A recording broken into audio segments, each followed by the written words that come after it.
Bro, lu jangan lupa penonton kan suruh berdiri dulu, bro. Udah tau kan waktu dia nerima, dia akan ball kan.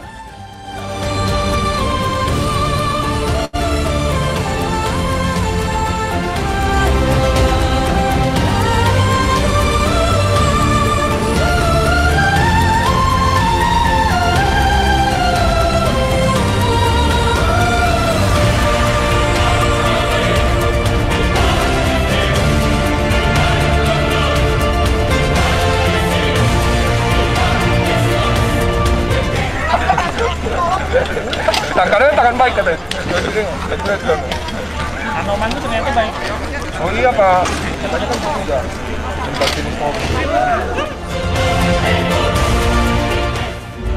Oke, teman-teman, panggung ini kita hari ini berkumpul semua bukan untuk sekedar ngumpul-ngumpul atau nekat-nekatan. Kita semua dari Sabang sampai Merauke, berbagai aneka ragam ras agama, kita berkumpul ke satu tempat ini untuk satu tujuan, untuk nyatuin doa, untuk nyatuin impian kita semua. Saya ngomong gitu tuh Pak, bla bla bla bla bla. Habis itu lagi ya, Michael ngomong apa?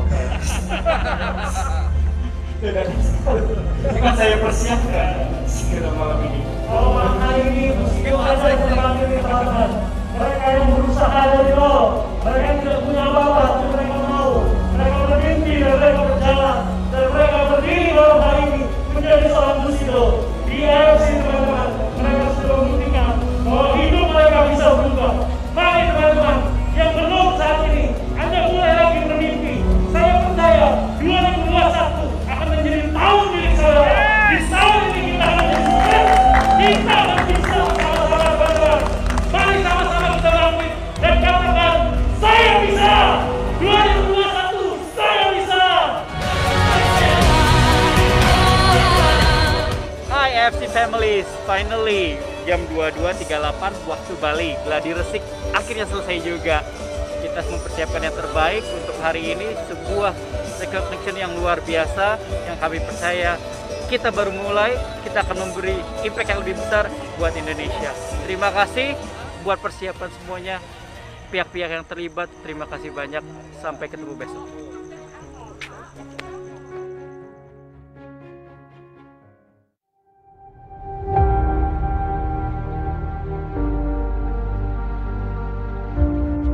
Halo teman-teman semua, kita sudah tiba di GWK. Hari ini 21 Juni 2021 kita akan memulai sejarah teman-teman. So kita mengikuti semua aturan teman-teman, kita lihat acara ini akan wow, spektakuler dan safe. Bye. Selamat sore. Aduh, Halo Kak Roni, aduh. Pak Roni, terima kasih. Happy anniversary. Happy anniversary. Kita nggak boleh ganggu berarti ya.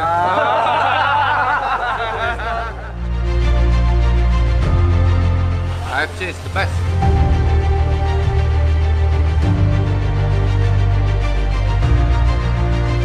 Ya Bu, silakan enjoy dulu ya. Santai dulu ya. Terima kasih Pak. Saya bilang ini sebelum ini sesudah ya, kalian pada glowing udah pakai AFC nih. Ini ada pertemuan dari UKM yang berjualan. Oh, oke. Ya silakan dicobain ya Bu ya. Terima kasih. Ya terima kasih banyak ya. Terima kasih Pak. Saya dari Kementerian Pariwisata sangat mengapresiasi AFC dalam hal ini yang sudah menyelenggarakan insentif trip untuk 800 orang di Bali di masa pandemi. Ini merupakan percontohan simulasi yang luar biasa dan kita dari Kementerian Pariwisata dan Ekonomi Kreatif juga mengawal pelaksanaan protokol kesehatannya sekaligus perizinannya dari Mabes Polri. Kami mengapresiasi apa yang sudah dilakukan AFC, sumbangannya terhadap kesehatan, penanggulangan COVID, dan juga sumbangan kepada UMKM yang merupakan salah satu dari visi dari Kementerian Pariwisata juga. Dan penyelenggaraan acara ini di Bali dengan protokol kesehatan yang ketat menunjukkan bahwa kita sudah mampu menyelenggarakan insentif trip di era pandemi dengan protokol kesehatan. Terima kasih AFC.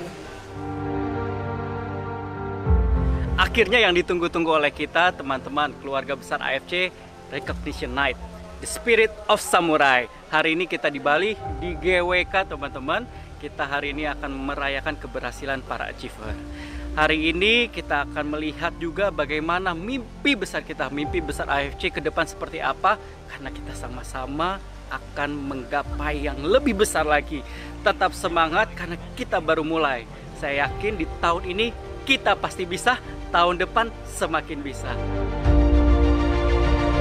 Good evening, ladies and gentlemen. On behalf of AFC Life Science Indonesia, I would like to welcome each and every one of you here at the Lotus Pond of Garuda, Wisnu Kencana, Bali, in the most prestigious event we ever had, the Spirit of Samurai. Kami dengan tim melaksanakan simulasi.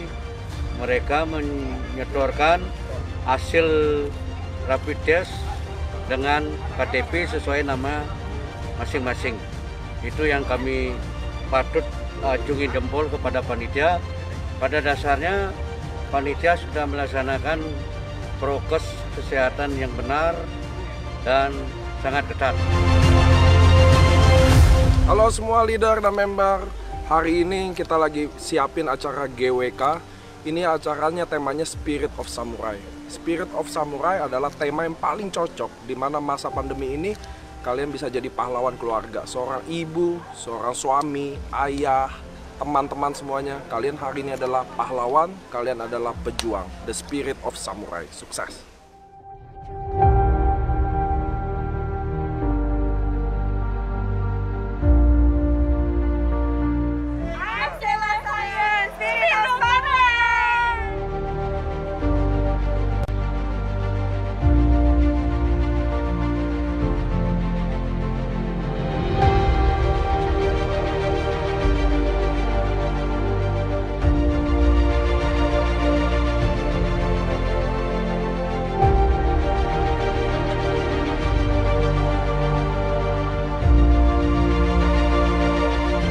Akhirnya acara kita berakhir dengan sukses teman-teman.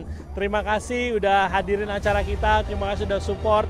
Saya juga mengucap syukur untuk kesetiaan teman-teman di mana kita bisa menjadi terang. Tadi kita donasi untuk bikin rumah sakit AFC pertama di Kota Lombok teman-teman.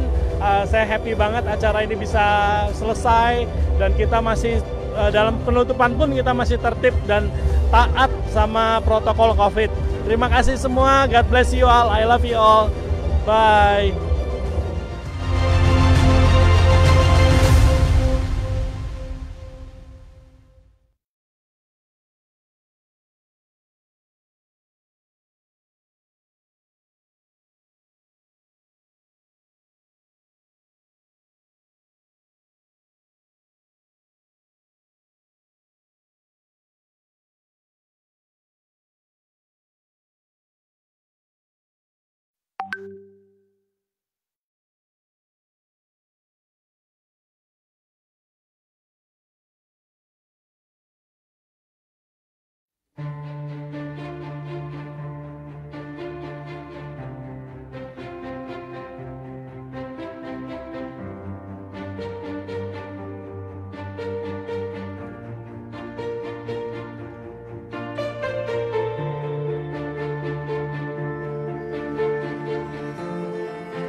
Halo teman-teman semua, hari ini kita sedang persiapan dan GR untuk acara Spirit of Samurai besok. Kalau teman-teman lihat, kita lakuin yang the best buat merayakan teman-teman semua. Saya harap besok bisa menjadi malam yang luar biasa. Bantu doa agar cuaca berpihak sama kita teman-teman. Talent-talent yang kita bawa adalah talent-talent terbaik dan ini adalah acara besar, acara terbesar pertama di Bali setelah COVID. Jadi kita adalah pembuka acara di Bali itu teman-teman. Mudah-mudahan ekonomi di Bali pulih kembali. Kita juga menggandeng UKM-UKM di mana teman-teman nanti bantu berbelanja, bantu ekonomi Bali pulih kembali.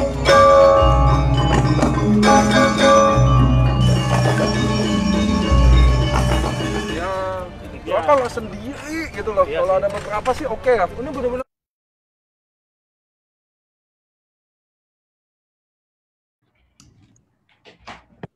Pak, katanya Ruedi itu mau coba tes slide, Pak. Oke, enggak, tes aja nggak apa-apa. Oke. Bu Anda boleh dibantu? Mungkin mau coba slide-nya?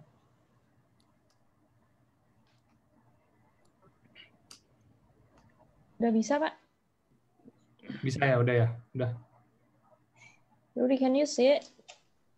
Oh, just a minute.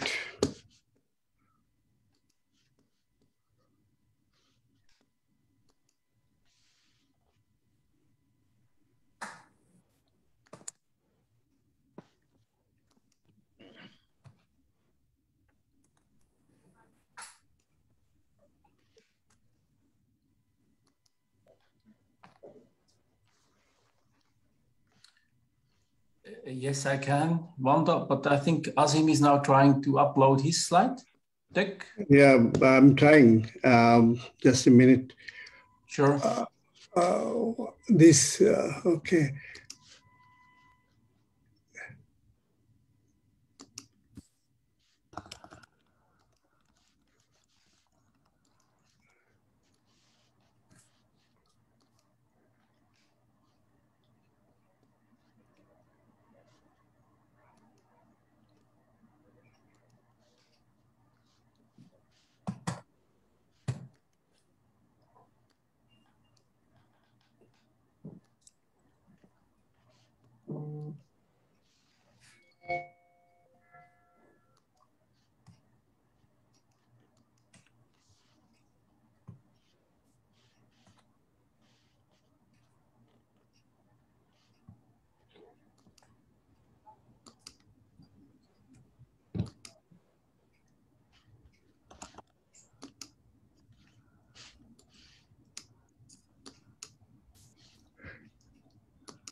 And do you see now screen? Not yet, but it may take a moment. Could you upload it?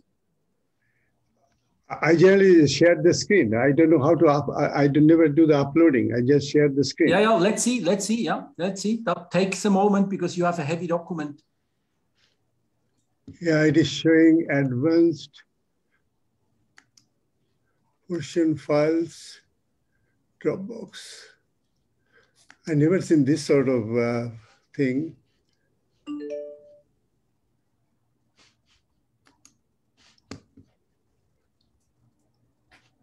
Or why don't you upload? Let's see. Yeah, I will. Wanda? Because I could not. Hold on a second. Okay, just this advanced sharing option. Oh, no, that's okay. I can't do much. No. Prof Asim, you just there is a. You know what, Asim, shall I check with Wanda? Yeah, you check with your one that I send you. Can you upload Wanda? it? Yeah. Wanda? Yeah, I can share it, not upload it. Share is fine. Sharing is fine. Yeah. Please use the one I shared with you a minute ago. Yeah. Okay. Okay. This is the one that Very- you shared to me. Yeah. Yeah. Very good. Okay. It's not showing very well in my computer. It takes a Must moment. be- It takes a moment. It takes a moment. Can you see? Can you see it now? Yeah.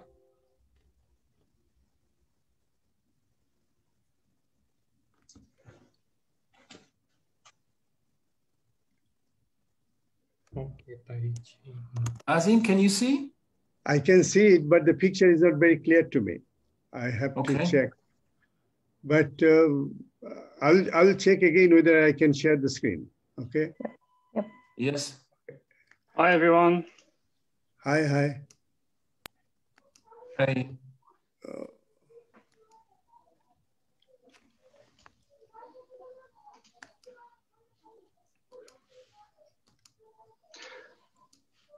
Ruedi, does that the version that you sent, does that have the Yeah, summary slides? Yeah. Okay, Yeah, good. yeah. Okay, I'm going out and coming again. Okay.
Oh jadi gini, mungkin Rama Sintanya dia jalan duluan, saya ngikutin mereka gitu ya. Terus tiba-tiba si itu datang menyerang gitu ya. Lalu Soalnya kan Bapak kubunya Rama Sinta. Tapi kalau masuk dari kecapnya, saya lihat ya, wah nggak bisa sih. Halo AFC, kita lagi gladi resik. Kita persiapannya udah almost 80%. So teman-teman, this is acara event di AFC yang paling besar. Semoga teman-teman tahu bahwa perjuangan pasti ada endingnya teman-teman. Mudah-mudahan kalian bisa ada di panggung ini. So enjoy the GWK.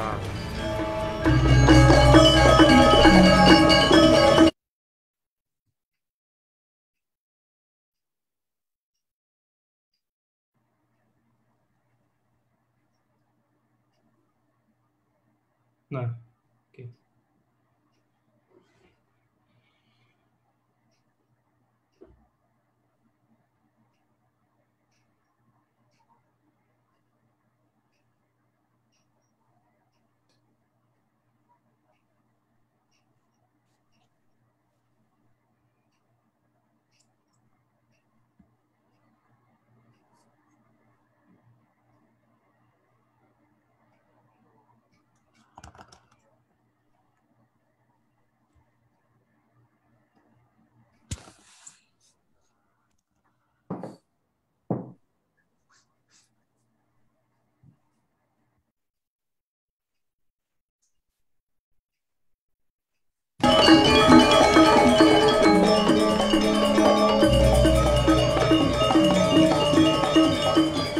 Bro, lu jangan lupa penonton kan suruh berdiri dulu bro.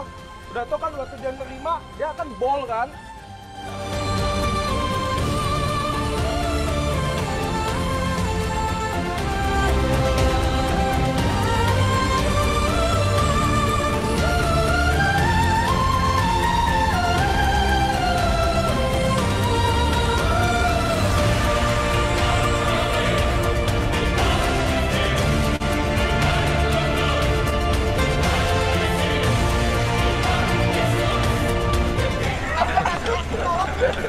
tangan baik katanya.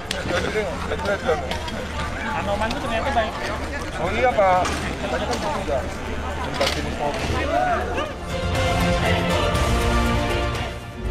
Oke, teman-teman, panggung ini kita hari ini berkumpul semua bukan untuk sekedar ngumpul-ngumpul atau nekat-nekatan. Kita semua dari Sabang sampai Merauke, berbagai aneka ragam ras agama, kita berkumpul ke satu tempat ini untuk satu tujuan, untuk nyatuin doa, untuk nyatuin impian kita semua. Saya mau gitu Pak, bla bla bla bla bla. Habis itu main ya. Michael belum ngomong apa.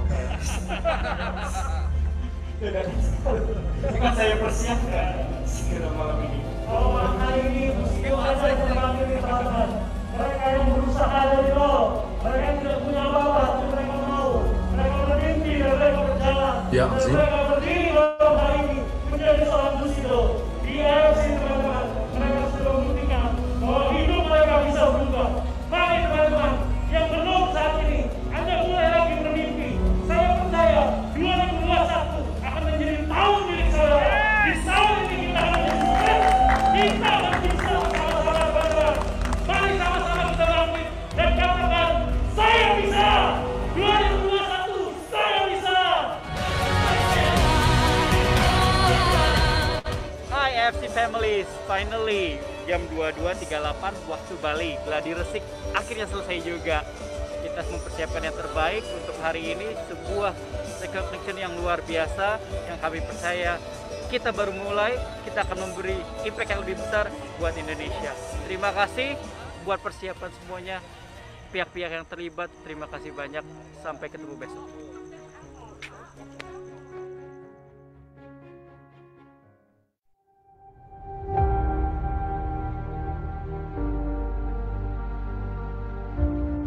Halo teman-teman semua, kita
Yeah, also, so Asim, we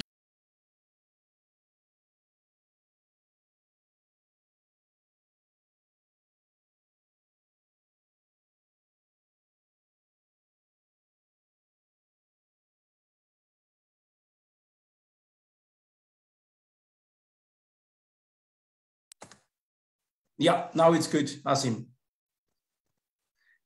But can you say something?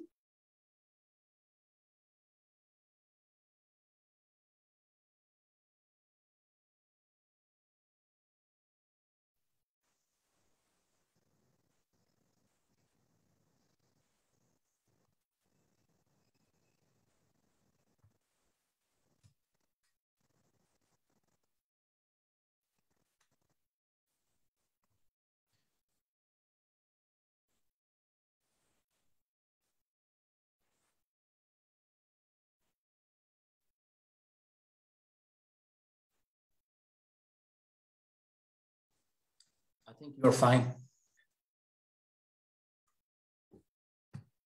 No, just speak.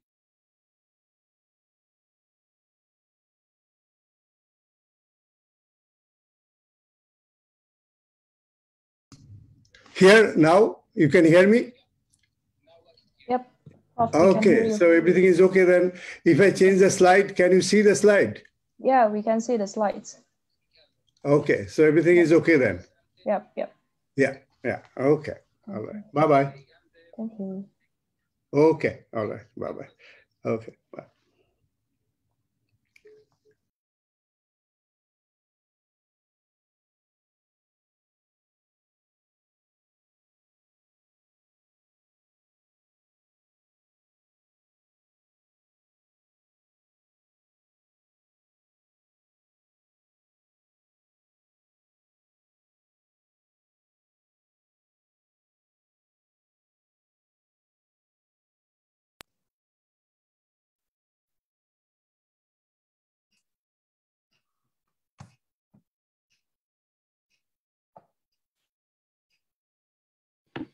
Oke, selamat siang buat semua teman-teman ya. Kita hari ini lagi kedatangan tamu khusus teman-teman. Jadi saya mau kenalin diri dulu. Bukan kenalin diri ya. Kenalin siapa sih bintang tamu hari-hari ini. Terus saya mau jelasin kenapa sih kita hari ini spesial banget teman-teman.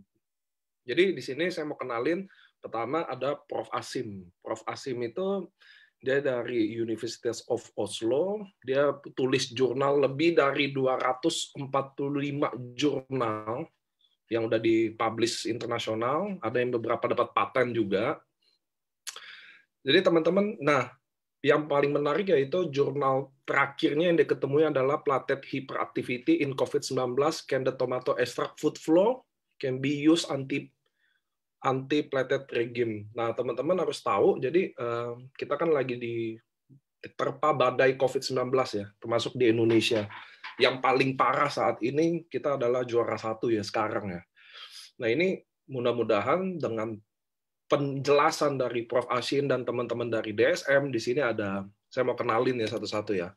Di sini ada Ruedi, Duss, dia adalah Food Engineer, Global Marketing Manager, Food Flow. Terus ada Taichi PhD dari Jepang juga. Dia juga adalah Natural Product Chemistry from University of Illinois at Chicago. Dia udah pengalaman 10 tahun di bidang industri tentang oral food, oral health, dan lain-lain. Nah, teman-teman, hari ini kita akan jelasin lebih banyak apa sih manfaat food flow. Karena food flow selama ini, orang kalau ngomongin subarasi selalu jelasin tentang marine placenta aja ya. Ada marine placenta, sarden peptide juga kita belum bahas secara dalam. Nah, hari ini kita akan bahas tentang food flow. Apa sih manfaat dari food flow ini? Sehebat apa sih food flow ini? Karena kan kita kalau ngomongin subarasi selalu ngomongin marine placenta aja. Bener nggak sih? Nah, nanti kita akan model Zoom kita ini nanti ada juga ada Bu Wanda Kalista. Dia adalah account manager DSM Indonesia yang akan bantu translatein kita. Jadi teman-teman hari ini kita banyak banget bintang-bintang tamunya, ada dari Jepang, ada dari Norwegia, ada dari Swiss. So teman-teman hari ini kita akan mulai Zoom ini karena kita harus on time, karena kita di AFC. Nah buat pertanyaan hari ini nggak ada, tapi saya udah tanya tim-tim dokter dari AFC apa yang hal dia mau tanya.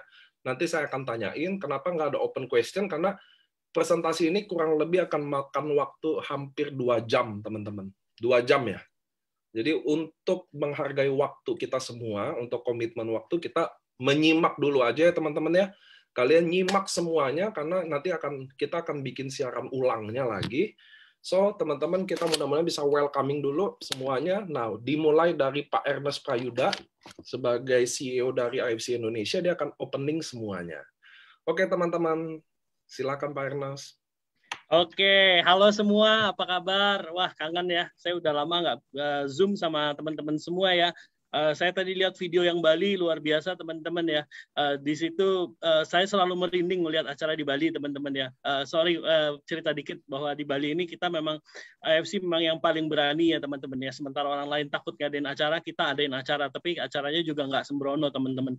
Kita pakai Satgas COVID dan lain-lain, sampai ada 2 menteri yang bicara teman-teman. Itu hal yang belum pernah terjadi sebelumnya teman-teman. Nah di AFC kenapa kita selalu berani teman-teman? Karena kita mau jadi pionir, apapun kita mau jadi pionir teman-teman ya. Saya memang cukup sedih dengan keadaan kondisi seperti saat ini. Saya masih di Bali teman-teman, belum pulang. saya sedih banget melihat kondisi-kondisi di Indonesia ya teman-teman, sangat prihatin. Cuman kita nggak bisa berhenti bermimpi, kita nggak bisa berhenti untuk terus progres teman-teman.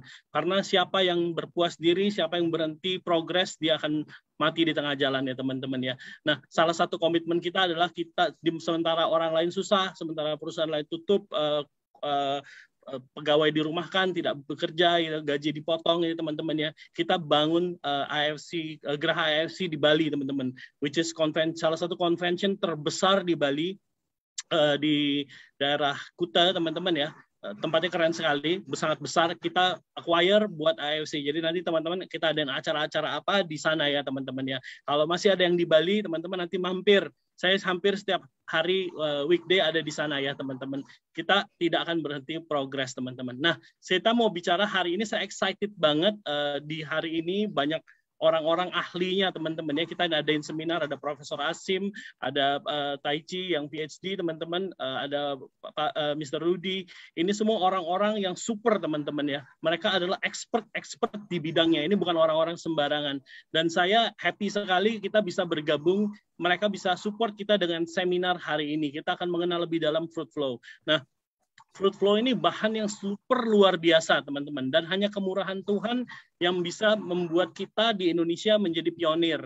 Kita adalah salah satu-satunya di Indonesia yang pegang fruit flow di produknya gitu teman-teman ya, dan kita mendapatkan hak eksklusif juga untuk di Indonesia teman-teman. Nah, ini bukan sekedar tomat biasa teman-teman. Teman-teman pelajarin kenapa kita bilang ini luar biasa teman-teman ya. Ini kemarin saya bicara sama Wanda, ini Ruedi katanya selalu bingung kalau Indonesia ini demand-nya sangat super banyak. Dia mesti kolek tomat itu katanya dari petani tomat tuh berton-ton teman-teman hanya untuk Indonesia. Nah, tomat ini berbeda teman-teman ya. Bukan cuman tomat-tomatan ya teman. Bukan semua tomat dipakai, tapi ada bahan sangat sedikit seperti gelnya yang menutupi biji dari tomat itu yang dipakai teman-teman. Jadi kebayang satu buah subarasi seperti ini berapa banyak tomat yang dipakai untuk satu produk. Nah, sebenarnya teman-teman di awal Jepang itu agak reluctant apa ya, kayak nggak pengen. AFC Jepang itu kan mereka bilang, wah kita kalau bahan-bahan baku yang utama itu harus dari Jepang, harus dari AFC. Nah, dan belum pernah mereka biasanya terima produk atas nama AFC, produk dari Eropa gitu ya, bahan aktif dari Eropa. Itu sulit buat mereka. Tapi hanya dengan kemurahan Tuhan, melalui teman-teman kita bisa ngelobi, akhirnya bisa kita dapat hak eksklusif dan AFC juga mau menerima fruit flow untuk ada di dalam produk ini ya teman-teman. Ini super luar biasa loh teman-teman. Ada beberapa MLM di dunia, di Amerika itu ya, hanya menjual fruit flow saja. Sedangkan kita ada SOP yang selalu, yang sudah ini ya, kita kan dari dulu kan selalu ya ini gitu ya. Sekarang selalu cerita manfaat marin placenta. Nah, hari ini kita mau lihat lebih dalam bahwa ada bahan aktif lebih sama dahsyatnya teman-teman.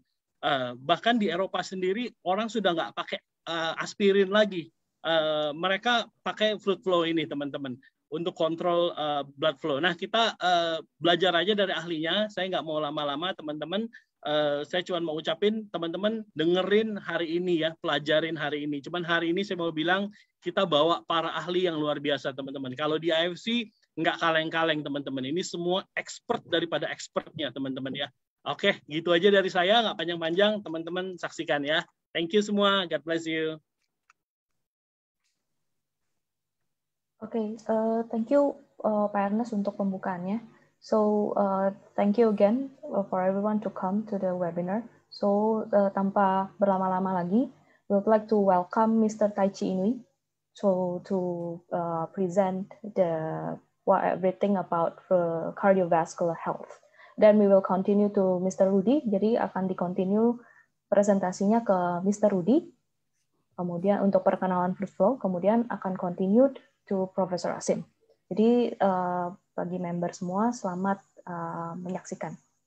Okay. So Taichi, please.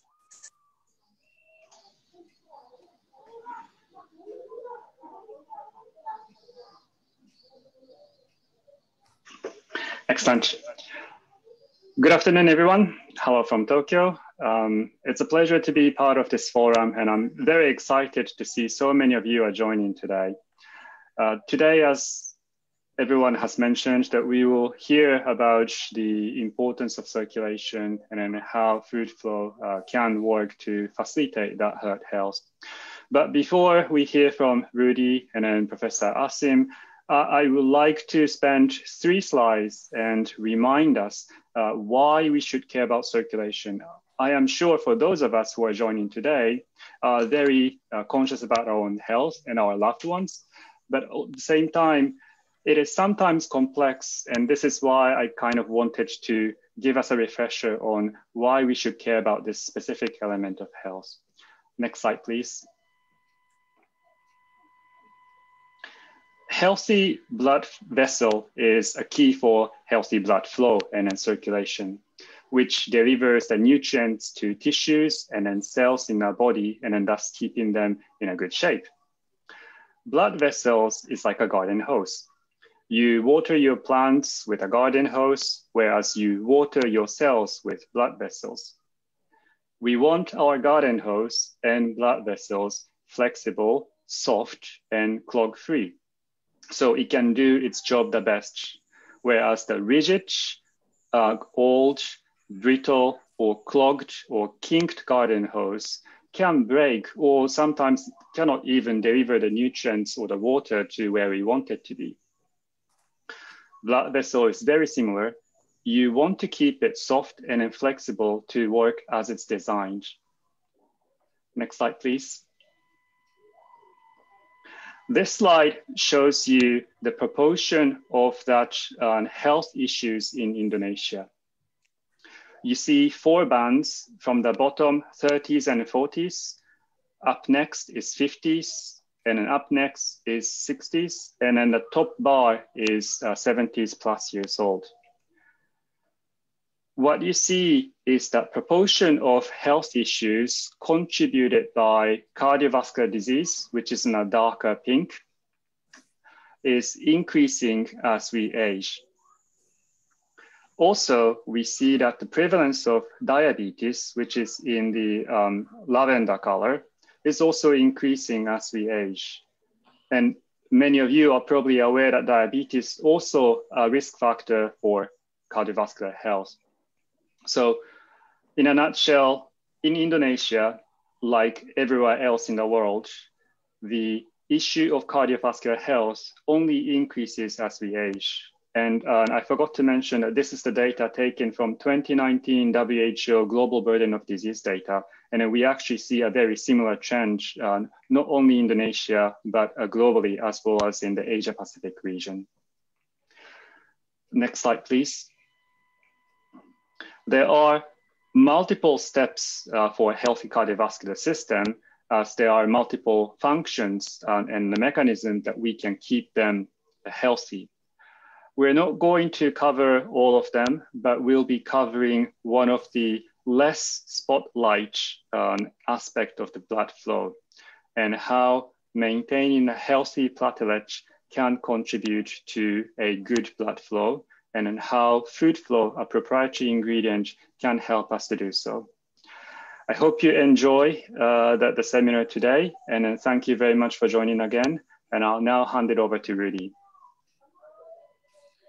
Thank you, Taichi. Selamat siang, Mr. Ernest and the AFC family. Thank you so much for offering us to present today the science and the background of fruit flow. What I'm going to do quickly is give you a little bit of history, and then we will switch to the main speaker today, Professor Asim. Next slide, please.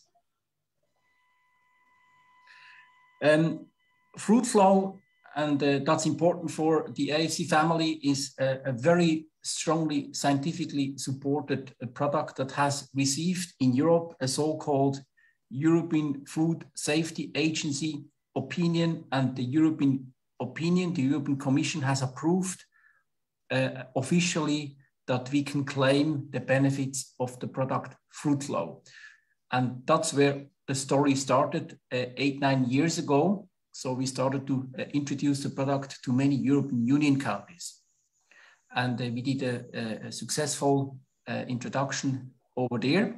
And in the meantime, we have approached other markets. And that's why we are also today speaking to all of you. Next slide, please. The most important, and I choose a slide that everybody can probably understand easily, the most important for all of us is that we have a blood flow that has its way in and out. And the picture here that you are seeing is basically showing a very simple way how blood flow should work. On the left, you see all these blockages.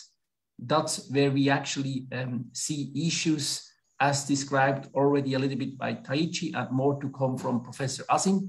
But we would like to have a blood flow that is more in line with what we see to the right.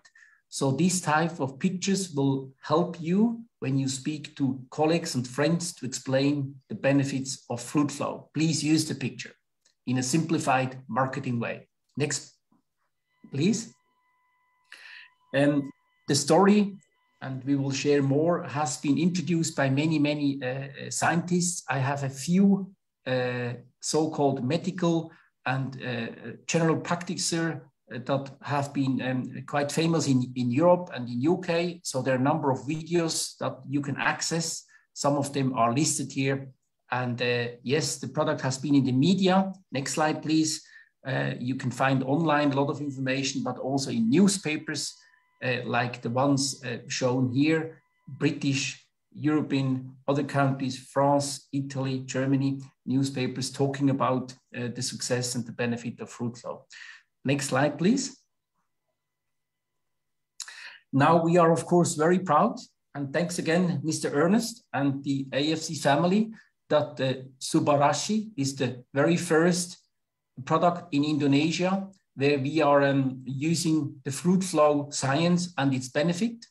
And we are also proud that we can collaborate with AFC and Mr. Ernest, and we are sure we can develop all this to a very successful story as a joint collaboration. So for you, important to know, then we will switch to the scientific part. You have to take 4 to 5 sachets a day to see the benefit. And I think it's important that you stick to these rules because you need this amount to really see the benefits that we will discuss in a moment. Next slide, please. So I'm now going to introduce the most important speaker today, which is Professor Asim Dutorai. And I really want to take a minute to give you a bit background about he has been in the scientific area and field for many years. He started to publish. Researchers, they typically publish if they are out there and want to tell what they found in their research. So the first paper Asim published 1984. And basically what Asim did, he really studied over the many years the roles of food components, such as fluid flow, and the development in terms of primary prevention of diseases such as cardiovascular diseases. So he has published many papers around this. He has also been very active around omega-3s. And at the same time, being a researcher, in his case, he's also a teacher. He's a professor, and he teaches medical and clinical nutrition at the University of Oslo. There he supervises medical students, doctors, and their publications. Asim is also a chief editor of a clinical journal called Food and Nutrition Research, where he helps many people to research and publish their papers.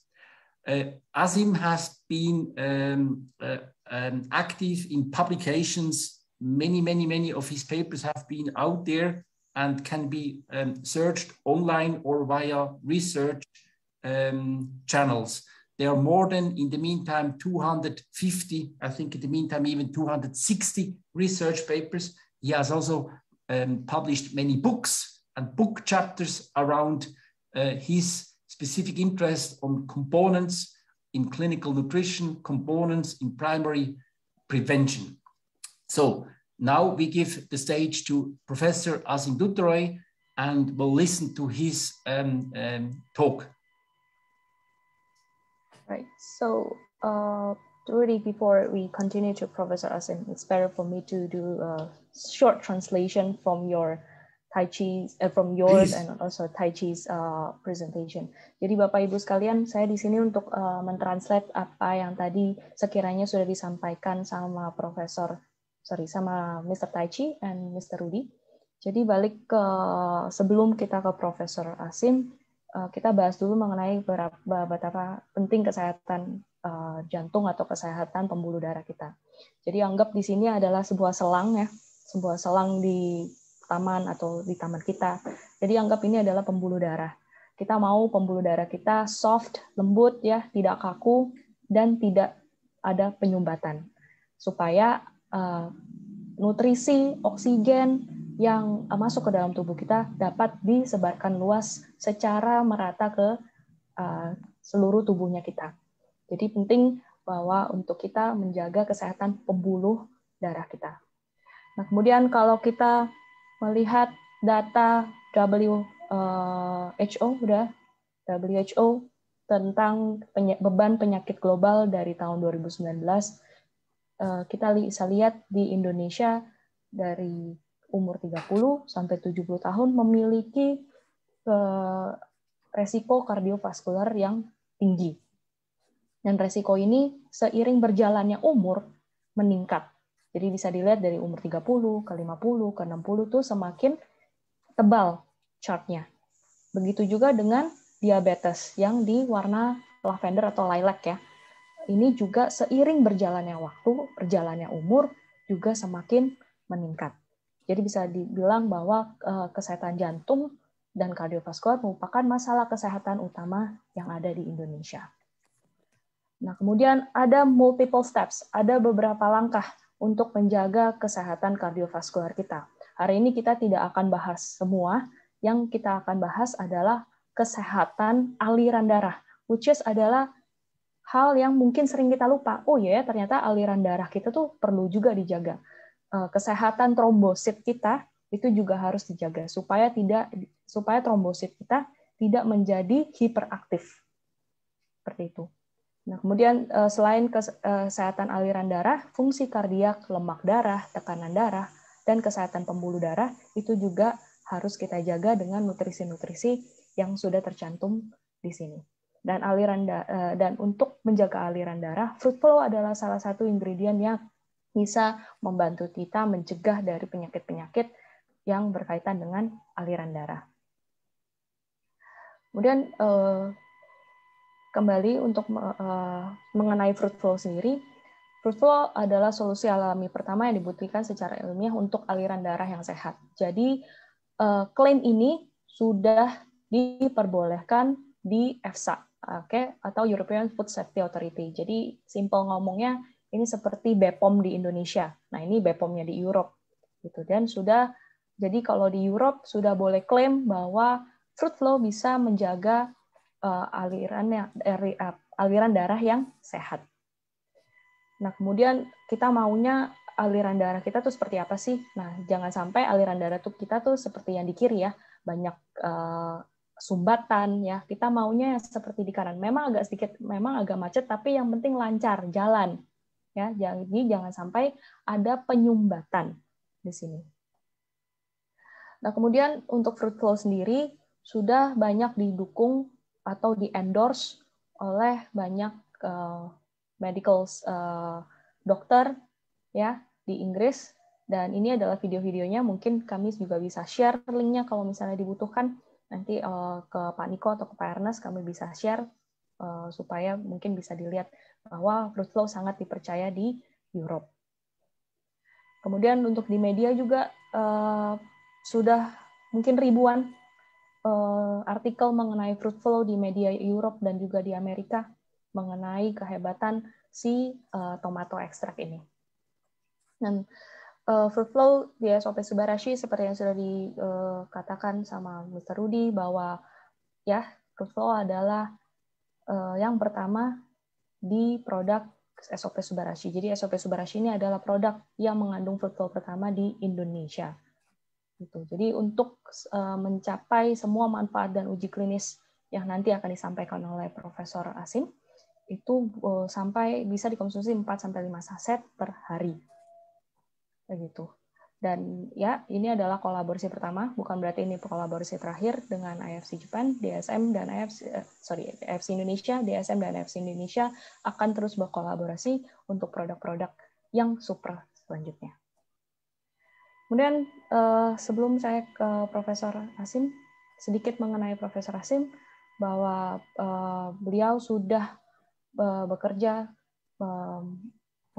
melakukan penelitian sejak tahun 1984. Memang banyak penelitian yang dilakukan dari buah-buahan dan sayur-sayuran, dan kemudian juga penyakit darah atau penyakit kardiovaskular.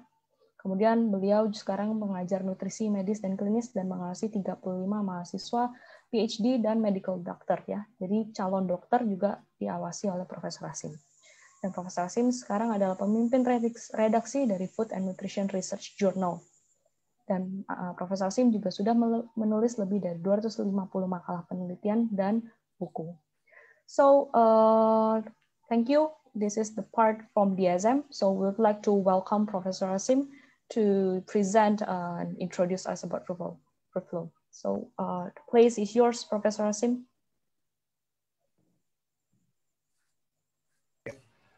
Okay. Thank you very much. Thank you, AFC Indonesia, DSM Indonesia, and Ruedi for introducing me to this audience. And today, what I'll do, I will talk about the story behind the development of taking tomatoes to the heart. But these days we know that it is much more than that, because initial knowledge about platelet is all about thrombosis, blood clotting, etc., etc. But the more data are coming now, because of COVID problems and others, that platelet plays more additional role when it comes to COVID patients. And there are different segmental role of platelet. One is hemostatic role that I'll talk later, how the fruit flow is helping, and also other medication. And then the major part of platelet actually is now showing that it is involved so intimately in terms of viral replication, viral immunity against virus, it depends. And then how it becomes a major indication or diagnostic or prognostic test for COVID patients, say for example, D-dimer, etc. And how platelet becomes a central topic or important part in diagnosis or predicting the mortality of COVID patient. And today, as we speak, Indonesia is suffering a lot in terms of COVID infection and mortality. And I sympathize with this, the people there. And hopefully, I think the situation will get better. So with much ado, I will share the screen now and start talking about what I'll be talking today. First thing, can you see the slide well now? Hello? Okay. Yes. All right. Yes, we can, Asim. Okay, thank you. As you see, I'm now sitting in my university hospital office. That is the outside window, the slide showing. It's a very good summer here in Norway. Generally, it's a very cold country. And as you see, the title I mentioned is a platelet hyperactivity in COVID patient, and how or why, how or whether fruit flow, that is we're talking about today, can be used as one of the regime to protect and prevent this sort of problem that we see, apart from breathing troubles in COVID patient. And of course, platelet hyperactivity can happen in different conditions, because of sedentary lifestyle, diabetes, obesity, etc.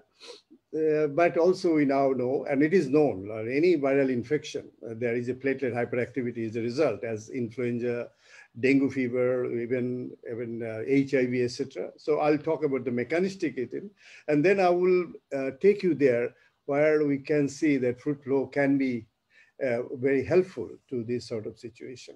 Before now, I go to the second, next slide. If you look at next slide, this is very interesting. There are a lot of, cardiovascular disease, as a lot of speakers mentioned, that it is one of the major issues all over the world, still today, even Indonesia. And if you look at the different risk factor of cardiovascular disease, hypertension, high blood cholesterol, etc., there are 200 risk factors. But when you go details into this, say, for example, blood cholesterol, you would see this is a Framingham study in this cartoon. The conclusion of this cartoon is saying that 80% of the people who develop cardiovascular disease have the same blood cholesterol values as those who don't develop it. So, and if you look at this graph or cartoon, at the right side, you see the yellow without myocardial infarction, cardiac attack, and there is no difference. So that means there are other factors that we don't know, which actually involve in cardiovascular situation. And of course, cholesterol is a problem, but not problem for everybody. If you go to the Mediterranean people, you will find they have a cholesterol, they smoke, they don't suffer that much cardiovascular problem, as you see with the similar situation in America or Asia, because they have taken different kind of dietary things, say, for example, olive oil, tomato, etc., and other things. So that what I'm trying to say, it is a very complicated situation. And if you look at the most important thing in cardiovascular system is the blood flow. And that's why the whole heart is functioning, and there is a lot of blood vessel network. And if you put vessels together, it is around 62,000 miles. The earth can be covered 3 times, actually, diameter. That big, that's a long blood vessels we have in our body. And that means during whole the blood vessel, the blood has to move and come. And they have to take the oxygen from the heart and giving it to the different tissues and nutrients and bringing back all the waste product and do that. In order to do that, the blood vessel must be very clean, must be refractile, because blood has billions of cells, red blood cell, neutrophils, eosinophils, platelet, etc., etc. They have a different time, lifetime. From minute to second to minute, and red blood cell 3 months, platelet 10 days, and they do different jobs that we know a little bit, and it is beyond the scope of today. I'm not going to do that. What I'm trying to say that this blood vessel is very important, and if the blood vessel and microcapillary is not there, then we have a problem because we don't get the oxygen and nutrition, and tissue can die, and that's a big problem. And if you see the left side, then with the time, we develop a plaque or fatty streak, and then there is a narrowing of the blood vessels, and then there's a big problem, and ultimately it call it atherosclerosis, and there is a coronary event in stroke and all these things. And we have billions of platelets that I'll be talking about it later, more details. It is kind of a drone. It's a reconnaissance flight. What it does, it travels around the body. And when it travels around the body, it looks for any kind of non-smoothness or discontinuity. If you cut the vessel, then platelet will rush there and will aggregate and stop the blood bleeding. So blood cannot come out of the body, and then it will seal, and then it will repair through different mechanisms. Its main job is to maintain the integrity of the blood vessels, and this is the job. And it is a kind of a reconnaissance flight. It has all the materials in it so that it can do this job with the help of other cells and etc. So it is a kind of autonomous, sensing, very intelligent cells, but it does not have a nucleus. That will come later on. So what happens, this platelet, if this aggregate in a wrong place, wrong time, we have a stroke or heart attack.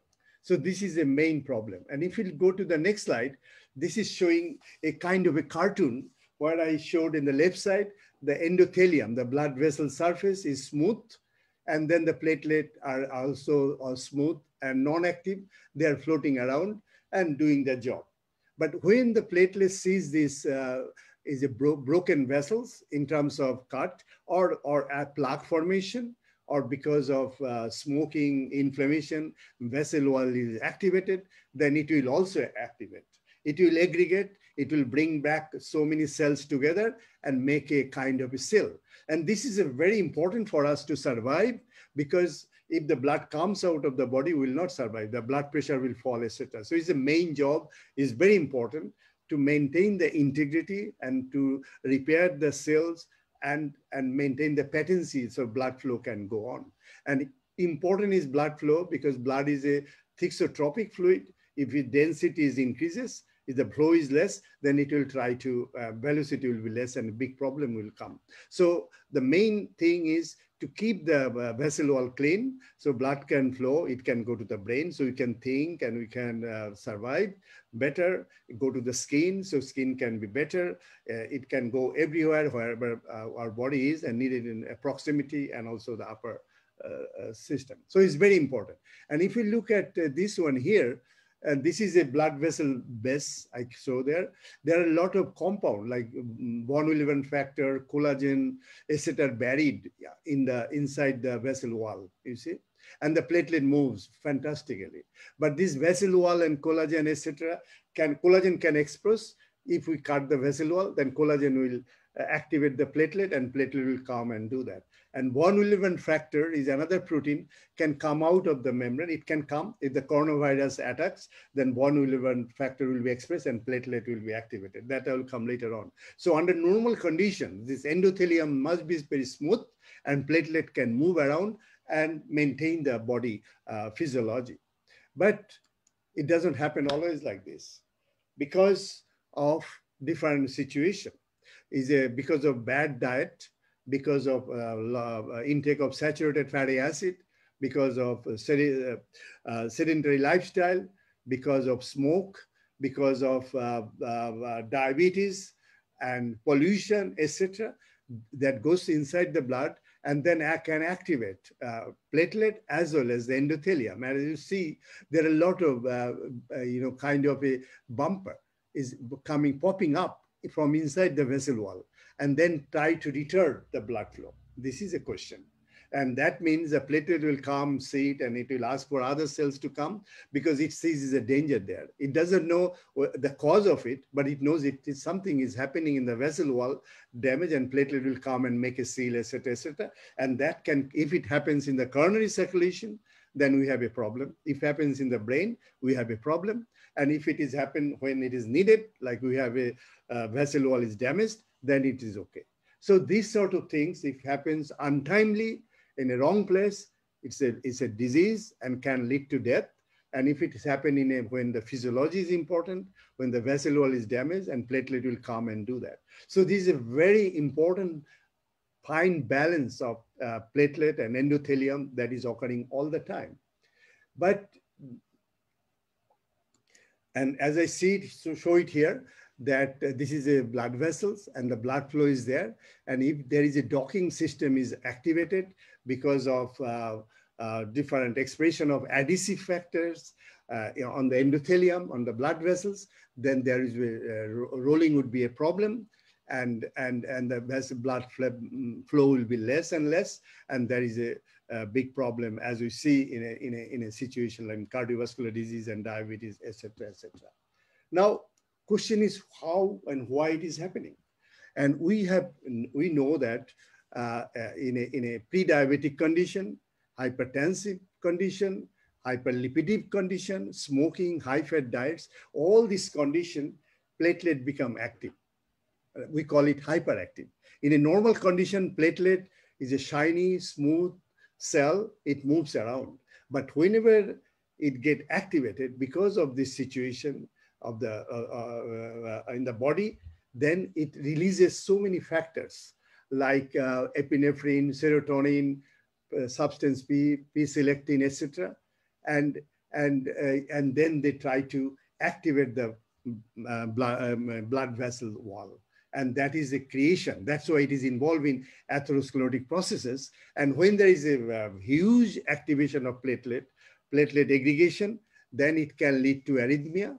It produces so many things, as you see here, myocardial dysfunction, and also it can produce serotonin, reactive oxygen species, thromboxane A2, and the vascular smooth muscle become constricted, and it happens. And then you have a plaque rupture that happens, that can lead to big problems.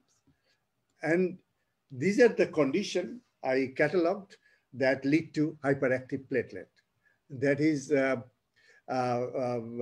diabetes, insulin resistance, obesity, aging, old people, overnutrition, bad diet, sedentary lifestyle, pollution, also important issue, and COVID-19 that I'll be discussing in the third part of my lecture in the details, and oxidative stress, inflammation, drugs, cancer, and all these things, platelet become hyperactive. The question is really that under this condition, then all this lead to platelet hyperactivity, that lead to atherosclerosis.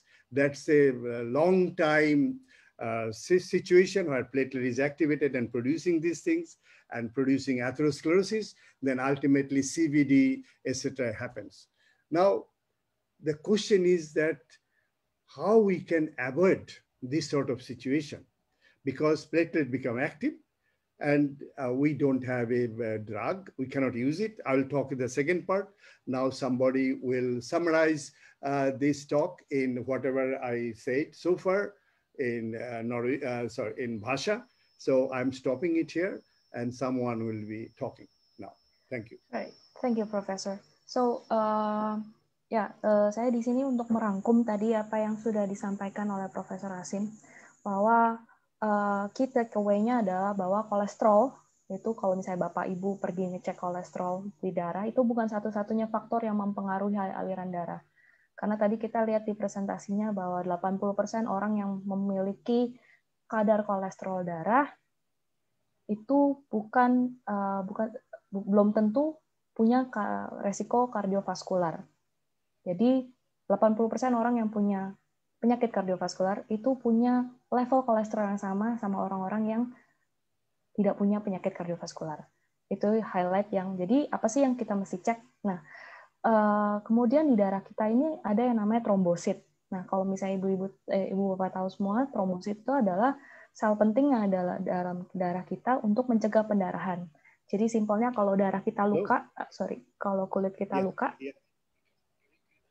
kalau kulit kita luka, ada sel trombosit yang membantu supaya darah kita tidak mengalir keluar atau membantu penggumpalan darah di daerah yang luka, external bleeding ataupun internal bleeding.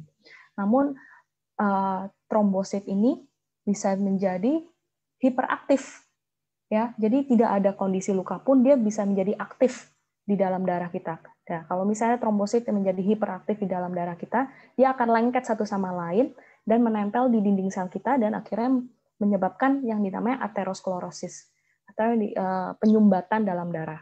Nah, apa sih sebenarnya yang menyebabkan si trombosit ini menjadi hiperaktif? Satu, bisa jadi karena diabetes, kemudian memang ada kondisi hipertensi, ya. Kemudian kebanyakan duduk itu juga bisa menyebabkan trombosit, ya, menyebabkan trombosit yang hiperaktif, ya. Jadi kemudian beberapa lifestyle yang kita pilih, misalnya high fat diet, kemudian kebanyakan gula, itu juga dapat menyebabkan kondisi trombosit yang hiperaktif. Ya, jadi kondisi yang trombosit yang hiperaktif akhirnya dapat menyebabkan resiko penyakit kardiovaskular. Dan kita tidak akan pernah tahu, ya, kita nggak akan pernah merasa itu non-simptomatik, darah kita ngental nggak ya, darah kita, trombosit kita hiperaktif nggak ya, itu tidak ada simptomnya. Nah, terus gimana sih, solusinya gimana ya? So, kita continue ke Profesor Asim punya section kedua. So, Profesor Asim, you can continue to your second section. Thank you.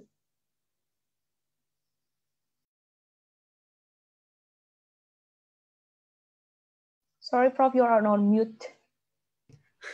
Can you hear me now? Okay. Yeah, we can hear you. All right. Okay, this is the second part. It's very important part because I'll be talking about platelet itself, and then I'll go to its little bit biochemistry, not too much, and see how it goes. As you know, that the platelet is traditionally associated with cardiovascular attack, because if you look at any patient's prescription, whether because of high blood pressure, they may have a high blood pressure medicine, they may not have it, they may have a diabetic medicine or may not have it, but every cardiovascular patient, even after bypass or stent and with a propensity to develop cardiovascular disease, they must have antiplatelet drugs, either aspirin, Plavix, or clopidogrel. What that means, it underscores the importance of platelets in cardiovascular disease. There is no question about it. So traditionally, platelets are known as a thrombocyte. Its name is thrombocyte itself. That's why thrombosis word comes from platelet.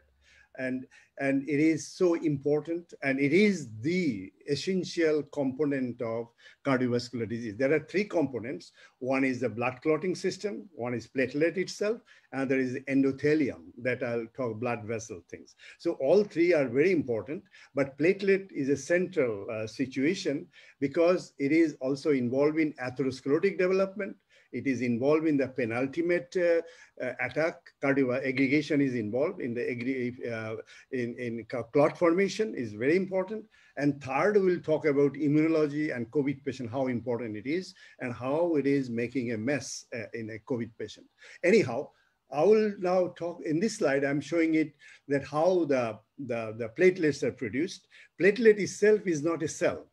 The complete cell. It does not have a nucleus. It has no capacity to produce new mRNA or protein, but it carries so many things. It is kind of a drone. I used to call it as a reconnaissance flight. Now we call it as a drone. If it needs to, it can kill its enemy. It has a lot of ammunition in it, pre-made already, and it is inside the cell, but it does not have a nucleus. It has a ribosome, protein synthetic machineries. It has mRNA, a vesicle mRNA, when it's produced in the bone marrow, and it carries it. And that's why a lot of virus, like influenza virus, HIV, dengue, etc., including COVID, they can go inside these cells and use its machinery very nicely, especially single-stranded RNA, and then can replicate itself. So that's why it is a main target of COVID virus, this platelet. I'll talk a little bit later. But anyhow, the important is the platelet must be in the circulation 200,000 to 400,000 per millimeter cubes, and its lifespan is 10 days. What is produced today in our body, it will stay for 10 days, then it will die. So that means every day we produce 10% of the platelet. And as I mentioned, it has a fundamental machineries for many critical processes, as we understand. It includes autophagy, it involved in programmed cell death, it involved in cancer, it is involved in the outcome of the COVID patient, and it is because it is highly, highly involved now, as we know, as we understand now, immune response, including inflammatory cardiovascular, even in the brain neurodegeneration and cancer. So platelet immune sense is a very important, that I will talk later on. So platelet is just not as a most important cardiovascular disease, is very important in immune situation. As I mentioned, it goes for cell defragmented and produce these platelets, and it does not have a nucleus, and it is 70% in the blood and 30% in the spleen. That's why when I mention platelet, we call it blood platelet, because in the circulation platelet. And they are there for 10 days, and it has so many things, but everything is inside the cell. We call dormant cells, and it circulates like that. If it becomes active, then is a problem, but it can be active even in young people under different conditions. Oh my goodness, it's not, okay. And there is one thing, just a little bit for your information, is complicated science, but I think you would understand. Because as I mentioned, because nature has given so many doorway to get activated, because platelet activation and aggregation is important for our survival. As I mentioned, if our vessel is cut or something, platelet must be aggregated to go there. And it has a different receptor, collagen receptor. When the endothelium is exposed, collagen is exposed, broken, and collagen activate the platelet, and it can do. And thrombin, when we have a clotting system is activated, thrombin is generated, and thrombin also aggregate the platelet. ADP, adenosine diphosphate, that is released from broken red blood cell, also can activate the platelet. And epinephrine, under stress condition, epinephrine is produced and can activate the platelet. But if you look at inside the cell platelet, there is a arachidonic acid. And arachidonic acid present in the membrane, cell membrane. And it is coming from linoleic acid, omega-6 fatty acid. And that we take much more than 20, 30 years back, because in order to reduce the cholesterol level in our body, we reduce the saturated fatty acid, and we now consume oil that contain linoleic acid, that is omega-6 fatty acid, and it is the precursor of arachidonic acid. So in our body, generally we have arachidonic acid, but 50 years ago it was less. Now we have more and more of arachidonic acid. And when this platelet is activated, arachidonic acid is released from the cell membrane, and because of cyclooxygenase, they produce the thromboxane A2, and then thromboxane A2 actually bring back the fibrinogen receptor together, glycoprotein 2B and 3, and then the platelet aggregation happens. So what I'm trying to say, that all these aggregating agents, epinephrine, collagen, thrombin, ADP, they all main job is to liberate arachidonic acid in the platelet membrane, and then this arachidonic acid produce thromboxane A2, and this thromboxane A2 then express the fibrinogen receptor, and platelet aggregation happens. So aspirin that is used as antiplatelet is it is not an antiplatelet drug itself. What it does, it inactivates the cyclooxygenase, which produce thromboxane A2 from arachidonic acid. And if you take aspirin for the 10 days, because we cannot produce new protein, cyclooxygenase enzymes, the platelet become inactive physiologically also.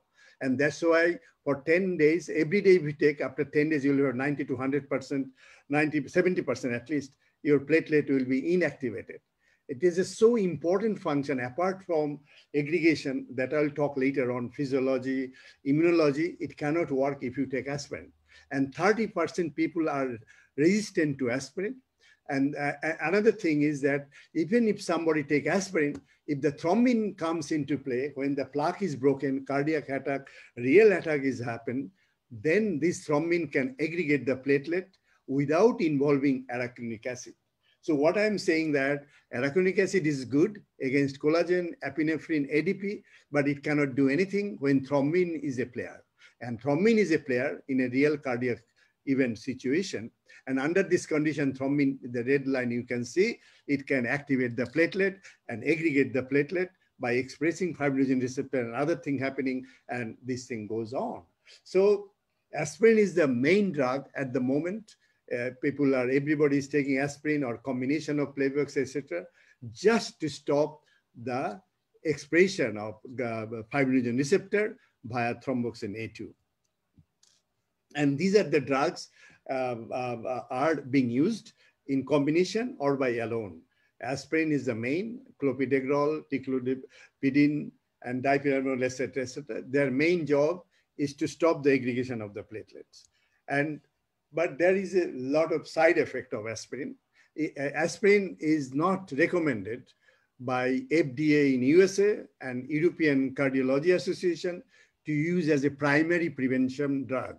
Primary prevention is those who don't have cardiovascular disease, but they may develop it because they have diabetes, etc.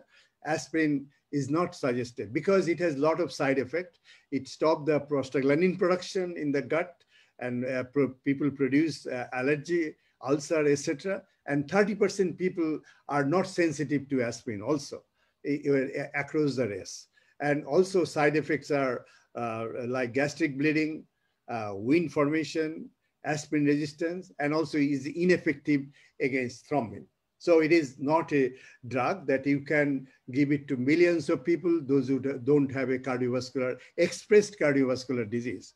So the problem is that with these billions of people, young people to the people who don't have cardiovascular disease, and we know they have a hyperactive platelets and they're producing atherosclerotic plaque formation every day, what they should take to tame this platelet, to inactivate this platelet is an issue when we started this work in 1990. And what we did, I was, that time people are interested of antioxidants, et cetera, in a cardiovascular disease. But very few people are thinking that way, that the platelet could be an important partner and we should look for something from natural sources. Although at that time from Dierberg studies and others in Eskimos and others, he saw that, that taking omega-3 fatty acid, they take 10 grams every day. That's a lot. And they have a higher bleeding time is much more. And their parturition, the baby is coming out much later because of prostaglandin 2 series are less because they take omega-3 fatty acid. But for the normal population in the world, they don't take that much omega-3 fatty acid. And it takes months after months in order to enrich the body, including platelet, with omega-3 fatty acid. So you can replace arachidonic acid with eicosapentaenoic acid, and it will then produce thromboxane A3, not 2, which is not aggregatory. That is the rationale that I showed in the previous slide.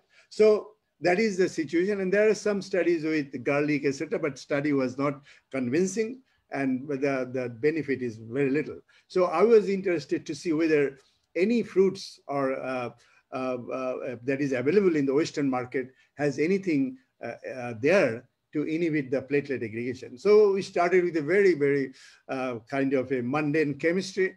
That is, we take the fruits and make an extract, juice out of it, and the pH is very, very low because highly acidic, most of them.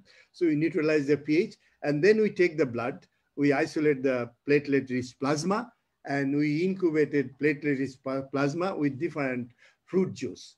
And if you look at the curve on the left side, you will see that the tomato is the most effective inhibitor of platelet aggregation compared to, sorry, other fruits. Either it could be apple, it could be orange, etc. They have some activity, but none is close to tomato. And it is nothing to do with the antioxidants, because antioxidant capacity of these fruits more or less same or different places. So this activity is something different and new. Some compounds, which then later we found after a lot of work done, that it has the purified compounds, several compounds. It has the nucleosides, the derivative of a lot of phenolics, flavonoid, glycoside, etc., are the main components that we call later on fruit flow. And this is the first paper published in platelets from my lab. It was patented, and later on, that is the paper was published. Paper was in 2001. And then we also we started calling fruit flow later on. We showed that, as I mentioned, that there are different aggregating agents that can aggregate the platelet. And it's very important in physiology.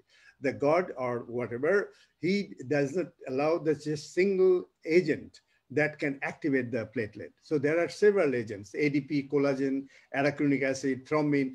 They are the aggregating agents, so that platelet makes sure the platelet aggregates. And what we did, we found, we then compared with aspirin versus tomato extract, which is the best one.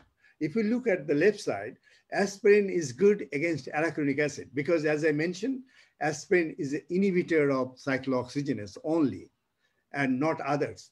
And these things, and it can inhibit these things. Whereas tomato extract, which inhibits aggregating agents, all the aggregating, including thrombin. Thrombin is the killer when the attack is happening. And aspirin is nothing to do with it. It cannot do anything. But this humble tomato extract, it is a multi-pronged approach. It can inhibit all these aggregating agents, including thrombin, and it makes a very ideal and much better when it comes to inhibiting platelet aggregation. And this study was published later on. And if you look at our papers, you will find there are 9 or 10 trials happens we using these components. We call it fruit flow now. And we developed how it works with a different mechanism. As I mentioned, platelet is an anucleated cell, but it has batteries of receptors for aggregation, for so many things, activating neutrophils that I will talk later on, immune function, etc. And most of them are really inhibited by fruit flow and via different pathways, where the aspirin is only one pathway that inhibit cyclooxygenase only. And in this trial, we noticed there is no effect on other segment of the cardiovascular system. It does not affect clotting time. It does not affect prothrombin time, and no adverse effects are noticed because it is possible. Although 100 years ago, the tomato use is happening, but tomato has been used extensively in all kind of civilizations and their cooking system, etc.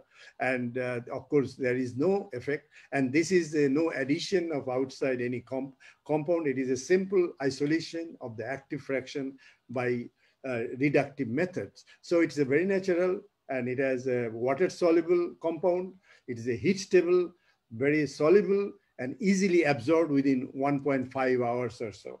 As I may see in this last slide, this is showing that comparison of volunteers with and without tomato extract, they're showing that after it is showing up to 6 hours. If you look at the platelet aggregation, there is a dropping up to 23% after consuming this fruit flow, whereas there is a control here. And this effect can go up to 18 hours. That is very important. It is reversible also.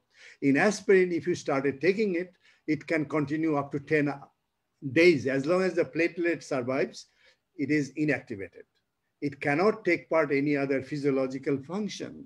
And that's why if somebody needs surgery, etc., aspirin is no-go. But with this one, every 24 hours, you need another dose to maintain the platelet inactivation of 10, 20 to 30%. You cannot make platelet 70%, 80% inhibition, then there is a bleeding problem, other problem can happen. And this work was published in American Journal of Clinical Nutrition in 2006. And after all this dossier we prepared from Provixis, and it is then approved by European Food Standard Agency after seeing all the human trial data, scientific data, reproducibility, etc. This is the first European approved food, functional food in Europe by European Food Standard. It is the first one. And it is mentioned, it is allowed to say that it helps maintain normal platelet aggregation and contribute healthy blood flow. And this was the first claim authorized by European Union Commission in 2010. And what it has, now the fruit flow is being sold all over the world by DSM. It has a 150 milligram capsules. It contains 65 milligram of active compounds, 6 to 10% of non-nucleoside derivatives, 13 to 15%, almost 10 milligrams are known phenolic conjugates, and it has a 8 to 10%, 7 milligram of flavonoid derivatives, and it has a minimum 2.4 milligrams of quercetin. It's very important when I'll come to COVID situation. And there are a lot of unknowns still there. So this is the latest situation. Then we try to compare with in a human trial to see how it compares with if somebody takes 7 days continuously, normal healthy volunteer, 75 milligram aspirin versus 150 milligram of tomato extract or fruit flow. As you see here, that time to clot is only increased 4%, so is less effective. Platelet aggregation is 13 to 36% that we allowed is decreased, whereas after 7 days, it is 90% is aggregation is decreased activity by taking aspirin. and it has a 19%, they don't respond. The general is 25 to 30%. They don't respond to aspirin at all. And if you take aspirin regularly, but no doctor checks whether their patient taking aspirin, whether it is affecting platelet or not, because it is not the way it is. And they have gastric problems and others. And whereas this tomato extract, even you take every day, it still it maintains the physiology of the platelet, but it takes off 25% of platelet aggregation, 13 to 36%, which is quite good. The hyperactivity of the platelet is reduced, but it maintains the other function and physiology. So that means it can be used as a primary prevention, where this aspirin, in normal people, if it takes it, then it loses the platelet activity by 90% or more, and a lot of side effects. And that's why it is not allowed to have a aspirin regularly for normal, apparently healthy population. So this study was published in European Journal of Nutrition, and it is clearly showing that tomato extract, if you take regularly, you maintain the physiology of the cardiovascular system, whereas in aspirin, as we know, that it has a irreversible inhibitory effects on platelet and with the side effects. So it is not recommended to take every day for everybody. Then we did one study to show that, because angiotensin converting enzymes is producing angiotensin is one of the, there are several mechanisms that blood pressure is maintained in the body. And we know from some other studies that polyphenols, etc., can lower the blood pressure by inhibiting the angiotensin converting enzymes. So we did a very small trial in Aberdeen, Oslo University with 12 people, and we measured 24 hours blood pressure monitors against placebo with 150 milligram of tomato extract, aqueous extract, or fruit flow. And if you see here that there is only 24-hour study, and we showed that taking tomato extract or fruit flow 150 milligram, you reduce the blood pressure in these people. Whereas in placebo, there is no effect. As you see in the right side, it is showing that there is quite a good decrease in blood pressure. And even 2% decrease is quite helpful in order to reduce the cardiovascular event. So this fruit flow is not only reducing reversibly platelet aggregation, it also lowers the blood pressure in human body. And also in vitro, we showed that is directly inhibiting angiotensin converting enzymes. And this is the catalog of all the human trial done. There are 9 trials I can see here that is showing all the benefits, all actually targeted platelet aggregation in vitro. That means after consuming this extract with placebo, compared with placebo, and we measured the changes in the platelet response to ADP, and also we measure total clotting time, and in some cases blood pressure time, and we found always there is a significant effect. And there is also other study going published in Poland and showing the similar situation as we showed here. They mentioned WSTC, that means fruit flow, that water soluble tomato concentrate, 2 means is a tomato extract. And there are several reviews is mentioned here. And as you see, there is a lot of papers. You can Google and find it out. I'll not waste time in this here. And our latest paper is in submission at the moment. We are waiting, that is, we are trying to find out what would be the minimum amount of fruit flow people should get to get the effect. And now there's time for summary. And I will ask Wanda to summarize now whatever I talk. Thank you. Thank you, Professor Asim. Bapak Ibu sekalian, mengambil kesimpulan dari section 2 yang sudah disampaikan oleh Profesor Asim.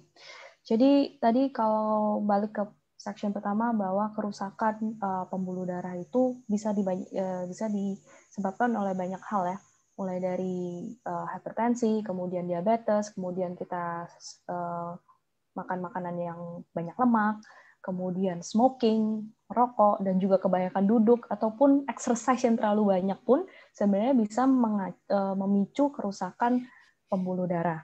Nah, kerusakan pembuluh darah itu dapat memicu hiperaktif trombosit. Ya, yang tadi saya sudah bilang kalau misalnya fungsi trombosit itu adalah kalau kita luka, dia adalah fungsi untuk menyembuhkan luka tersebut ya, untuk aggregate lukanya kita. Tapi kalau misalnya tidak ada luka, terus tiba-tiba dia aktif, dia akan menyebabkan penyumbatan ya, karena dia lengket satu sama lain. Jadi dia terlalu hiperaktif dan dia akan lengket satu sama lain dan menempel di dinding pembuluh darah kita. Nah, bila kita berbicara mengenai penggunaan obat pengencer darah ya, di dunia ini mungkin kita kenal dengan aspirin. Cuman di Indonesia harusnya dipakai yang satu lagi, yang clopidogrel ya. Itu juga adalah salah satu obat pengencer darah yang sering dikonsumsi oleh mereka yang sudah mengidap penyakit yang berkaitan dengan kardiovaskular. Namun aspirin ataupun obat-obat pengencer darah itu tidak disarankan sebagai pencegahan, ya, bukan pencegahan. Karena aspirin memiliki efek samping yang diketahui dan tidak direkomendasikan.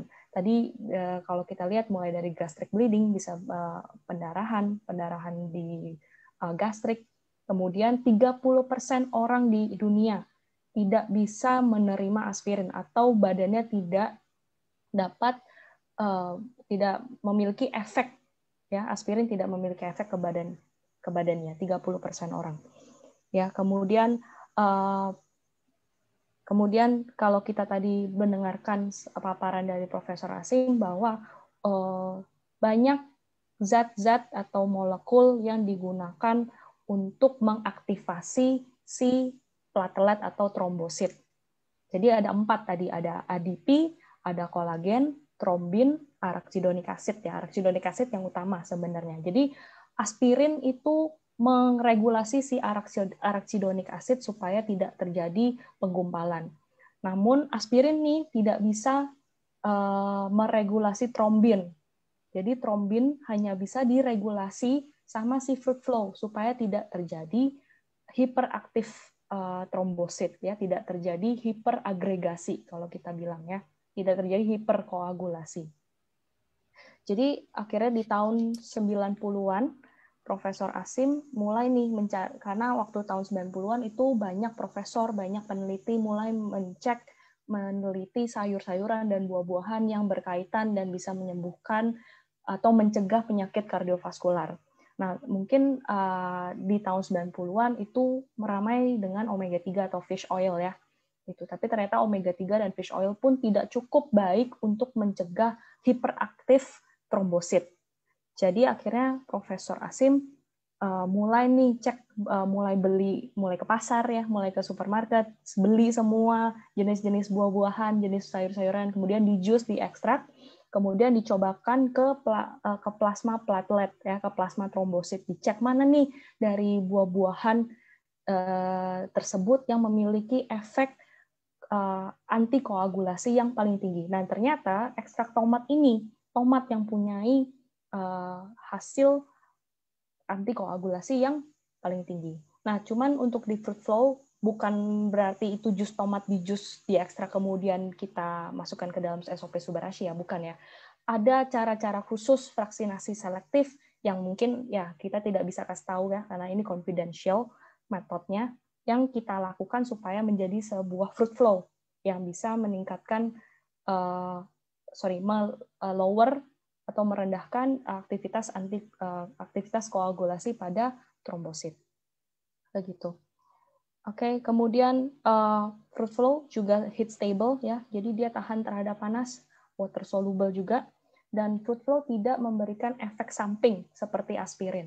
Ya, jadi kalau kita lihat tadi hasil clinical trial-nya setelah 3 jam pun kita bisa langsung merasakan hasil dari si fruit flow. Hasil kalau misalnya kita cek darah nih, setelah kita 3 jam mengonsumsi fruit flow, kita bisa melihat nih kadar trombosit koagulasi kita menurun atau naik. Nah, ternyata setelah 3 jam kita bisa lihat bahwa kadar koagulasi trombosit itu menurun. Nah, Kemudian itu bisa bertahan sampai 18 jam. Jadi setelah 18 jam kalau kita nggak konsumsi lagi, dia akan kembali lagi. Dan kalau kita nggak konsumsi fruit flow, bisa jadi makin hiperaktif. Jadi makanya di sini fruit flow sangat bagus untuk mencegah, ya. Sekali lagi mencegah, bukan berarti mengobati ya, mencegah, ya, membantu menjaga agregasi trombosit yang normal sehingga berkontribusi pada aliran darah yang sehat. Kemudian kita juga lihat tadi ada clinical trial. Dalam 24 jam setelah mengonsumsi fruit flow juga terbukti dapat menurunkan tekanan darah yang tinggi. Ya. Jadi kurang lebih begitu key takeaways dari section 2 ini. So let's continue to section 3 di mana Profesor Asim akan bicara lebih mengenai COVID ya. So Profesor Asim, the time and place yours. You're on mute, sorry. Thank you, Wanda. Now I'll go to the third one, and I think is very important in terms of what is going on these days in COVID-19 pandemic. As I mentioned, that platelets are coming from the situation of cardiovascular system. And traditionally, last 100 years, people are thinking platelet is mostly involved in clot formation and is very important. That's why the aspirin used all over the world.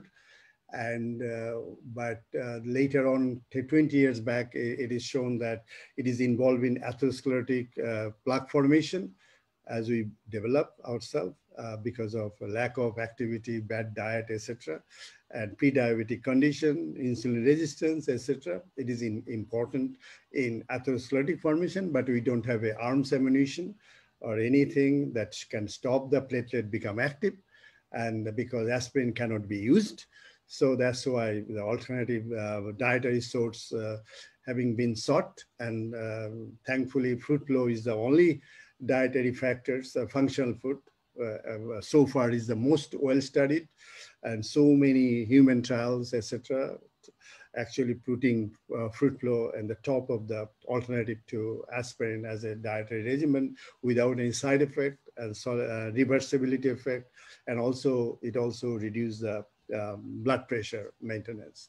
But today this part is very important, because if you look at any COVID patient, what happens? This COVID virus, the SARS-CoV-2 virus, is a single-stranded RNA virus, and it is infecting our body with the help of ACE2, angiotensin converting enzyme 2, and wherever it is there, it can use as a door to go inside the cell. Even there is a study these days showing that platelet also has this sort of receptor for virus. So virus can go inside the platelet, and there are a lot of studies I'll show you it can go and can use the machineries, because platelet does not have a nucleus. It has a ribosome protein synthesizing machinery, because it carries mRNA, so it can produce some protein like factor V, etc., when it is needed. But this virus, all these, as I mentioned, influenza virus, etc., they go inside and then they do the havoc along with other cell with platelet, and then platelet can produce so many cytokines, I'll come later on, and can create immune problems. And so the question is how we can solve this problem. And traditionally, in this slide, I'll show you that the virus and human blood platelet, what is the relationship? As I mentioned, the platelet become hyperactive by also in infection, like influenza, dengue fever infection there is a problem of platelet hyperactivity, and also the reduction of the platelet number, because platelets are highly consumed.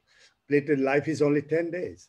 And it also, there is a mechanism, because platelets are produced in the bone marrow, it sends a signal to bone marrow not to produce too much platelet, because then it will be used by virus, and then it's a big problem. So this is one of the mechanisms. Other mechanism is because of so much aggregation going on, platelets are being used, and you have a certain limitation to produce that much of platelet.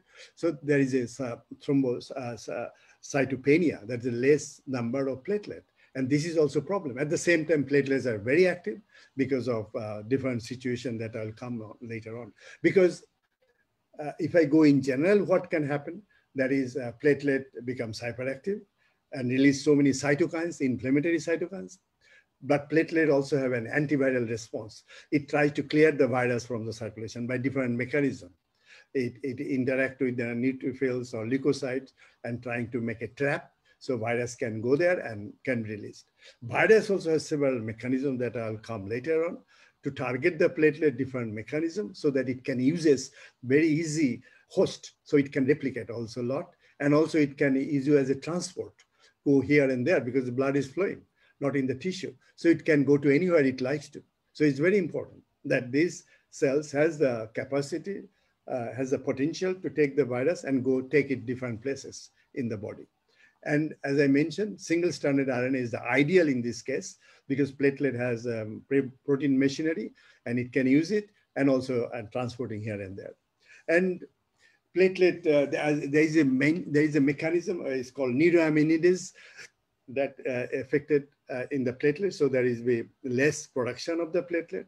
And as I mentioned, platelet also releases alpha. Platelet has several granules, alpha granules, beta granules. These are the arms ammunition inside the cytoplasm. And it can release, when it is activated, when the virus goes inside the cell, it brings up to the membrane and releases so many compounds, including PF4, platelet factor 4. It is a chemotactic agent.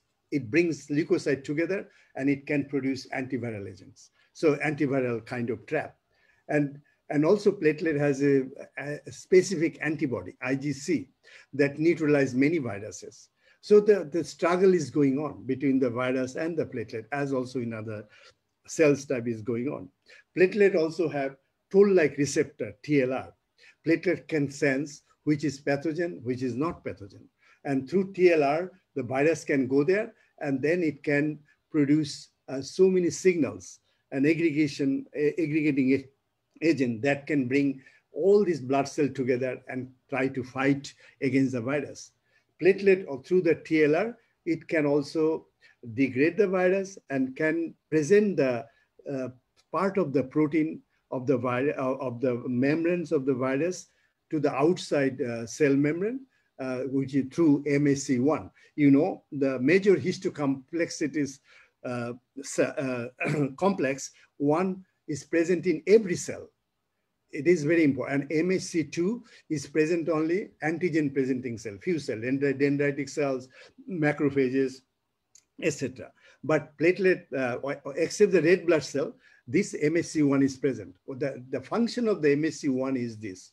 If it takes the endogenous cell protein and expresses on the cell surface, then natural killer cell or that T cells will not kill the cells or platelet or any other cell. But if it is foreign protein, like in viral protein, it is present in MSC1, then it attracts the other leukocytes to bind there and say, I'm affected. And it happens in cancer cell also. When the cancer cell produces its own protein, but it is not seen as a prone protein, then the natural killer cell will kill the cancer. It's a self-suicidal thing. But here it is a complicated little bit. The virus fragments it becomes antigen. Platelet itself become immune cell, antigen presenting cells, and producing the viral signature into MSC1 and asking leukocyte to come and help me, and this virus is affected. And all these things function. We really, at the moment, we don't know if the aspirin is taken regular basis, what impact they have. Because this is nothing to do with cyclooxygenase pathway. It is a completely physiological pathway.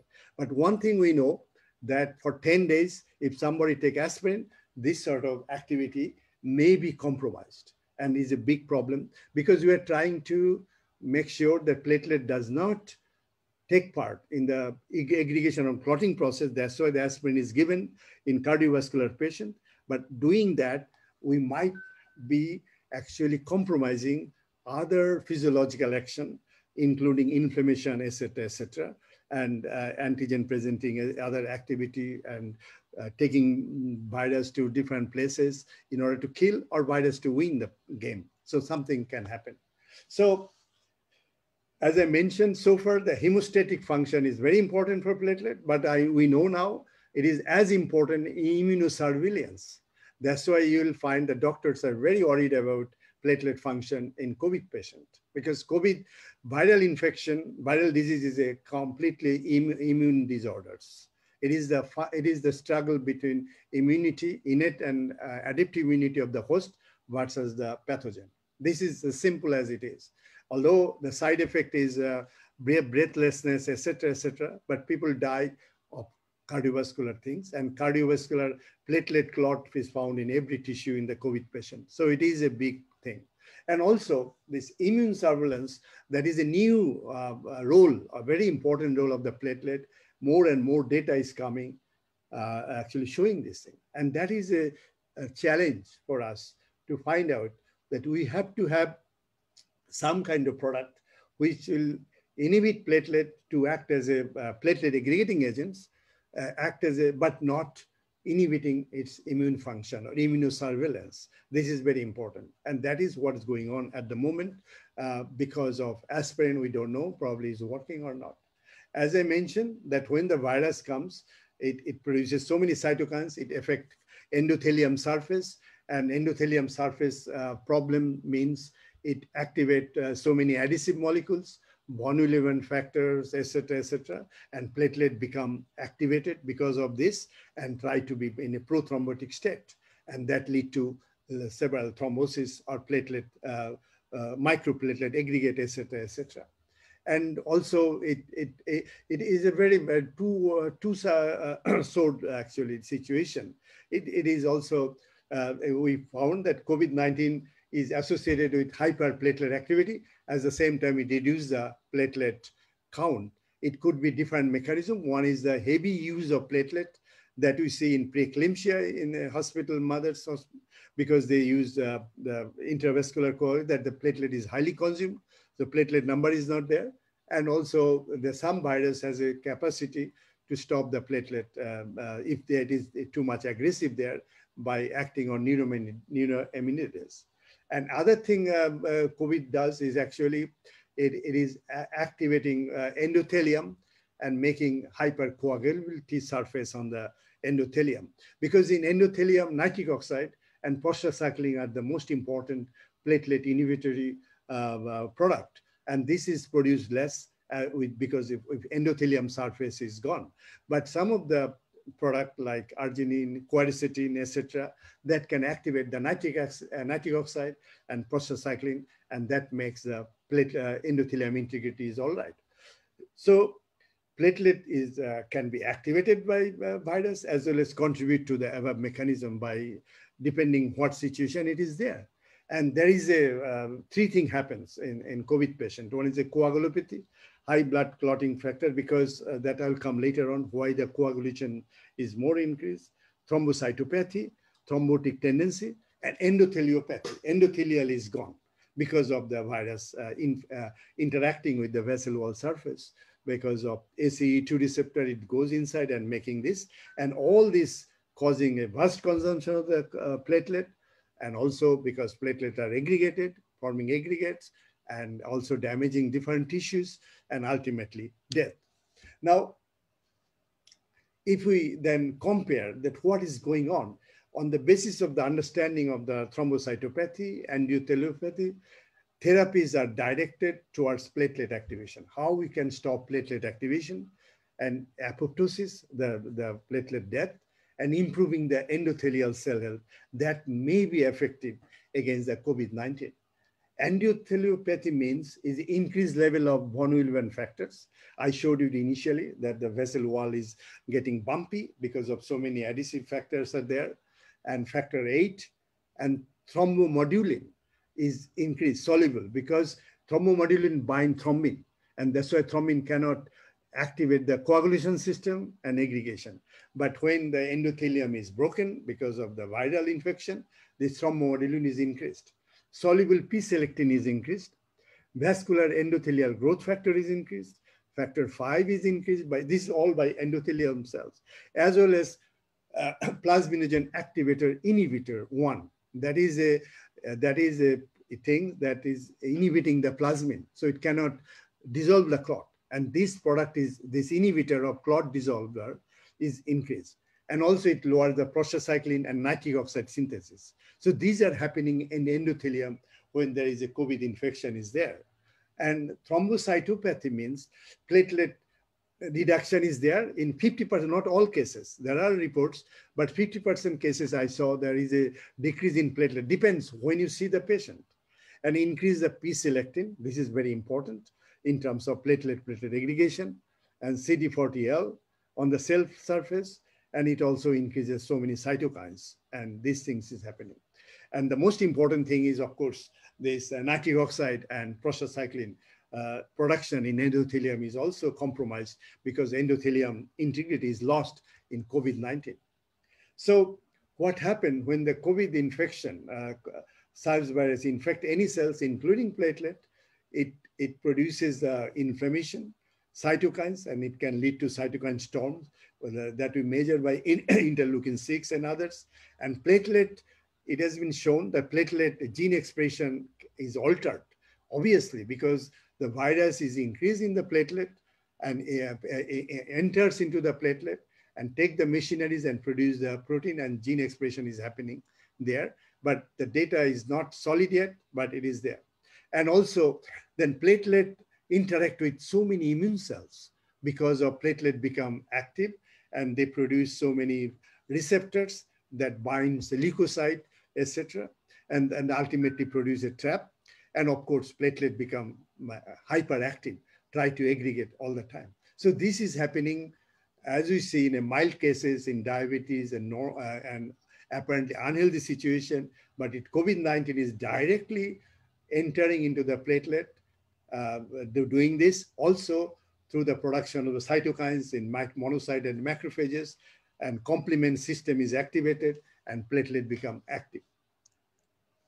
Now, there are the two mechanisms where this thing happening. One is, as I see the left side, the SARS virus can go, it is not clear yet, the last week data showing that it can go inside the platelet, and then platelet has a TLR receptor, toll-like receptors, which actually take over the degraded virus fragments, and it gives to, through the TLR7 MYD88, it produces second signaling systems.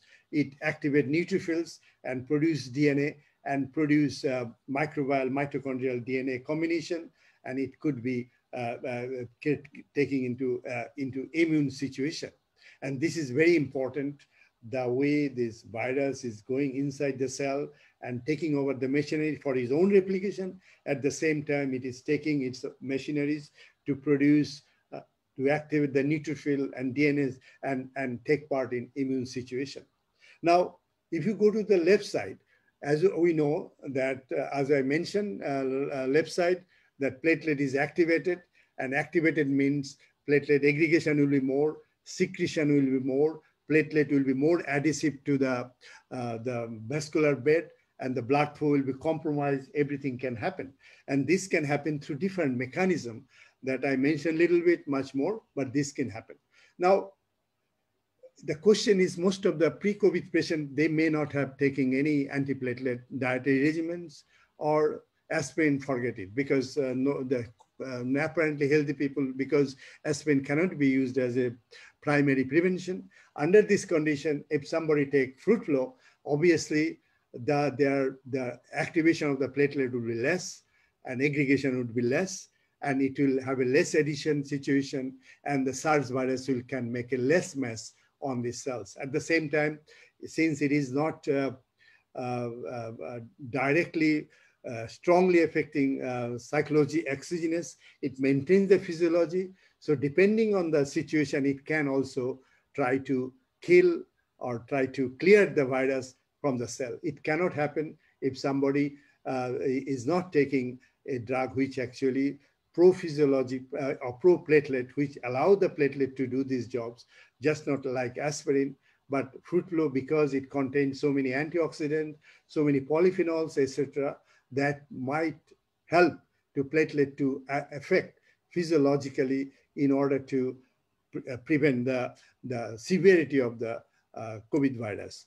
And as you see here in this slide, that as I mentioned, in addition to thrombosis, hemostasis, platelet is important, is a key inflammatory and immune response, and we call it immunothrombosis. That is happening any viral infection, it can happen, but much more in COVID virus. As I mentioned, that COVID virus that can enter into the cell by ACE2, and then it can be through the toll-like receptor 7, 2, or 4, it can be activated, and that lead to platelet aggregation, cytokine released by the platelet, and that lead to thrombosis, and it also involved in leukocyte infiltration and produce net formation, and that can actually trap virus more, but it can lead to also thrombosis, and also it can TLR3 activate the complement system, it activate the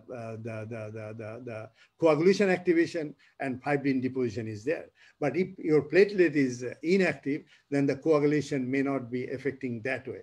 So this is a situation where we have the virus is taking over the platelet, and it can reduce the platelet number, thrombocytopenia, but at the same time, it is making very hyperactive platelet. So the important thing is that the platelet in a physiological condition, it should have express broad array of receptor, like toll receptor, so it can process the viral pathogen, and it can sense the pathogen, and it can immediately produce the immune response that releases cytokine that can, and it has also antimicrobial peptide it can release, and directly inviting neutrophils and monocyte and lymphocyte to amplify the immune response, so stop the action of the SARS virus. And as I mentioned, if it fails to do that, if it does not have it become inactive because of aspirin, we don't know yet, but is a possibility is there, then it cannot do anything, and that we call it immunothrombosis, because immune functions are more predominant under this condition and lead to thrombosis situation. And in this cartoon, I try to elaborate much more. You'll see later on in my paper, will be coming soon, that vessel wall damage by virus, the normal situation, if there is a vessel wall damage, the physiological platelet activation happen, and then activated platelet can produce thrombus formation, and then can stop the blood flow, and produce, and then it can be dissolved later on, and you have a nice endothelium again resolution. This is called hemostasis. But when there is a situation that I talked about, obesity, diabetes, sedentary lifestyle, smoking, and others that lead to pathological platelet hyperactivation, and also it can be by SARS virus and other influenza virus and others that can lead to platelet hyperactivation, and also immune autoantibodies, etc., can lead to, and hypoxic condition also can lead to hyperactivation that can happen in COVID patient. And this hyperactive platelet can do all this damage, including inflammation, thrombus formation, and also this COVID virus can damage endothelium, but also platelet aggregation can damage endothelium, and platelet can be died down soon, and things can happen. And there is another mechanism is much in progress, so that it is a kind of a protection. But if it is the platelet consumption more or clearance more, so that the virus cannot use the platelet more, in doing that, the platelet count could be dangerously low and can create other problem, which you call it thrombocytopenia. And as I mentioned, endothelium produces so many things involved in thrombosis, antithrombosis, as well as fibrinolysis. When the clot is formed, it should be dissolved. And the product called PI1 or plasmin, these are important, and this can be damaged, can be reduced or compromised because of the damaged endothelium by the virus or the inappropriate platelet aggregation. And all these things can be better off if we have regular platelet function physiologically, so that we have more of platelet physiology, which can take part as a preventive or as a protective of the endothelium and itself. And also it can produce things through TLR, etc., that can lead to the product, which can bring back neutrophil, etc., to make a immune umbrella so that virus can be tagged and targeted and can be cleared. And this is another one showing that under inflammatory conditions, what can happen. As I said, the resting platelet that we have now, most of the people, it does not have anything to do with endothelium. It flows around and the body, billions of platelet, their main job is to look into the problems. But when platelet itself is activated because of stress, because of obesity, diabetes, etc., then it can go to hyperactive state and try to interact with the vessel wall.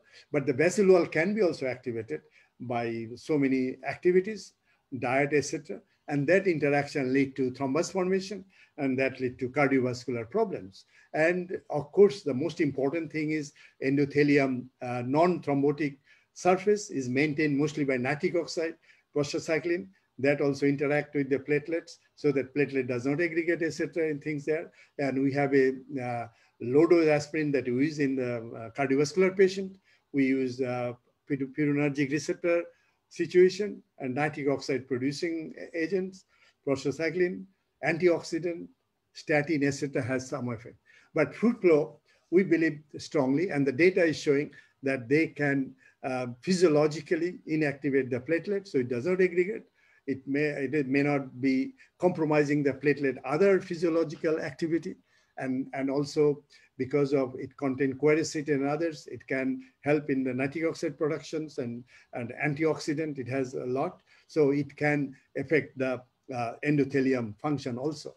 So if we summarize whatever I say, the COVID-19, the main thing is happening, people are dying because of cytokine storms, damaging tissue, etc. That way we have a breathlessness, lung function cannot work. And also it goes to the endothelium surface is damaged, platelet is damaged, and platelet, the COVID-19 using platelet as a replication thing, and also as a producing cytokine, etc. And also it can produce thrombocytopenic conditions, and including generation of thrombin, etc. that can affect. That's why anticoagulant is used by doctors in order to maintain the coagulation, all this. And these things also platelet hyperactivation. Although number is less, platelet become very active. So under this condition, we believe that fruit flow may be very useful as a preventive, especially, and not under very severe conditions. This fruit flow can be used so that the platelet physiology is maintained and thromboinflammation is maintained, is not occurring, so that the patency is maintained and the good flow of the platelet is maintained, and innate immunity is maintained. And in that way, we can stop the COVID-19 multiplication in the body. So this is the third part I just finished, and I will now request Wanda to summarize in Bhasha. Thank you. Thanks, Professor Asim. Oke, jadi Bapak Ibu sekalian itu terkait COVID-19 dan platelet atau trombosit ya. Jadi banyak kejadian korban COVID-19 itu meninggal akibat koagulasi, akibat penggumpalan darah. Ya, nah, penggumpalan darah ini juga disebabkan banyak karena adanya trombosis, yaitu tadi trombosit yang terlalu aktif, ya, terlalu hiperaktif. Jadi kalau misalkan virus masuk ke tubuh kita, kemudian masuk ke dinding sel pembuluh darah kita, itu akan memberikan signal supaya si trombosit ini menjadi aktif. Ketika trombosit menjadi aktif, ada beberapa hal yang sebenarnya si trombosit bisa lakukan, yaitu dia menjadi aktif, ya, kemudian dia memanggil teman-temannya itu si sel darah putih, ya, ada profil, ya, untuk membunuh virus tersebut. Kalau tapi bisa jadi banyak hal yang bisa terjadi, ya. Satu tadi bisa menyebabkan si platelet, produksi plateletnya kurang. Kalau misalkan produksi plateletnya kurang, otomatis tidak bisa memanggil si sel darah putih untuk melawan si SARS-CoV atau si COVID-19-nya. Kemungkinan kedua adalah tadi trombosis. ya, koagulopati, ya, itu bisa menimbulkan atau memicu penggumpalan darah. Kalau misalkan penggumpalan darah, otomatis akan menstop aliran darah kita ke organ-organ, ya. Jadi banyak kasus COVID-19 yang seperti itu. Ya, kemudian kita percaya bahwa fruit flow mungkin bukan obat, ya, tapi bisa mencegah terjadinya hiperaktif daripada si trombosit ini. Nah, kenapa sih banyak orang-orang yang komorbid, ya, yang diabetes, yang aging, yang obesity itu sangat rentan terhadap COVID-19? Karena pada dasarnya orang-orang yang sudah memiliki komorbid sudah memiliki kondisi trombosit yang hiperaktif. Kemudian SARS-COVID datang, jadi si trombositnya makin hiperaktif lagi. Jadi menimbulkan banyak tadi ya, banyak disorder kalau kita bisa bilang. Ya, jadi banyak juga yang kita sering dengar, oh badai sitokin. Nah, itu juga asalnya dari sini. Begitu. Jadi mengonsumsi COVID di kondisi COVID-19 sekarang, ya amit-amit lah jangan sampai kena. Kalau misal kena pun, at least kita bisa nih mengurangi atau mencegah terjadinya hiperaktivasi trombosit, ya, yang terjadi di dalam darah kita. Jangan sampai kita memiliki aliran darah yang tidak sehat seperti itu. Baik, selesai sudah section 3. Professor Asim, you may continue. Sorry, this is the last slide I will conclude from here. As I mentioned, that can you hear me? This is a human non-activated platelet, act as a autonomous drones, both for hemostatic and immunosurveillance. As I mentioned, we have a 62,000 miles of blood vessel it has to look for, and it makes sure it works. And that's why it's very important how we handle this platelet. And use of irreversible antiplatelet drug is necessary in some cases, but it may compromise the non-hemostatic function of circulating platelets, we don't know. And our several in vitro and human trials demonstrated the efficacy of fruit flow in promoting blood flow, lowering hypertension, and also it has been shown in an in vitro study that it has several anti-inflammatory actions published 4 or 5 years ago. And due to the presence of water soluble of various bioactive compounds and easily absorbed in the body. So we believe that fruit flow, especially before and during the early stage of COVID-19 illness, can have a very good effect on the severity of the illness because it can promote the platelets antiviral activities by different mechanisms, as well as it is not making very inactive in the circulation as aspirin or other drug does. So thank you very much for listening me and giving me opportunity to share the science build up last 20 years. And now, thank you all. And now I think it's time to answering the questions. If you have some, maybe 10, 15 minutes. Yep, Professor Asim. Okay, can I stop sharing now so that I can go now? Yeah. Yep, oke. Okay. So, ya, Pak Niko mungkin dari AFC ada... Ya, mungkin saya mewakili aja ya pertanyaan-pertanyaannya. Saya tanyanya bahasa Inggris aja ya ke Prof Asim. Halo, Prof Asim. Ya, Inggris aja, Pak. Hello. Thank you for the opportunity to ask for your lecture. So maybe I will ask a few questions about the summarize of your presentation. So if the COVID patient has already been given anticoagulant therapy or are going to be given anticoagulant therapy, should we advise fruit flow or discontinue it? I think that is difficult to answer at the moment because we don't have a data with the COVID patient with these things. Our main thing, it is a functional food and dietary supplements, and no study done with the patient yet, cardiovascular patient. So under this condition, if whenever the anticoagulant is given, in most cases, there is no way to, if the platelet number is also less, then we should not use the fruit flow or aspirin under this condition. Okay.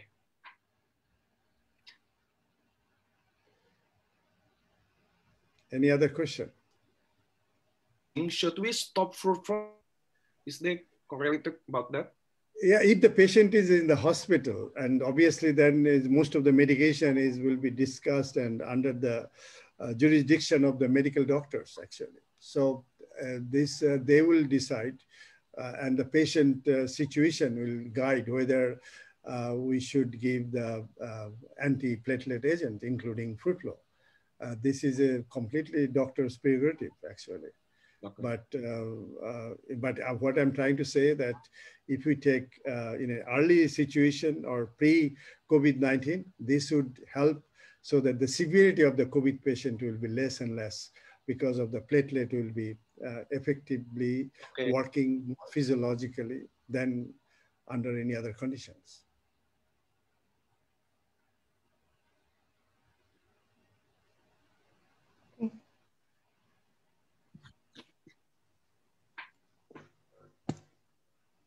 Hello? Hello. Yeah. Okay, sorry. Yeah.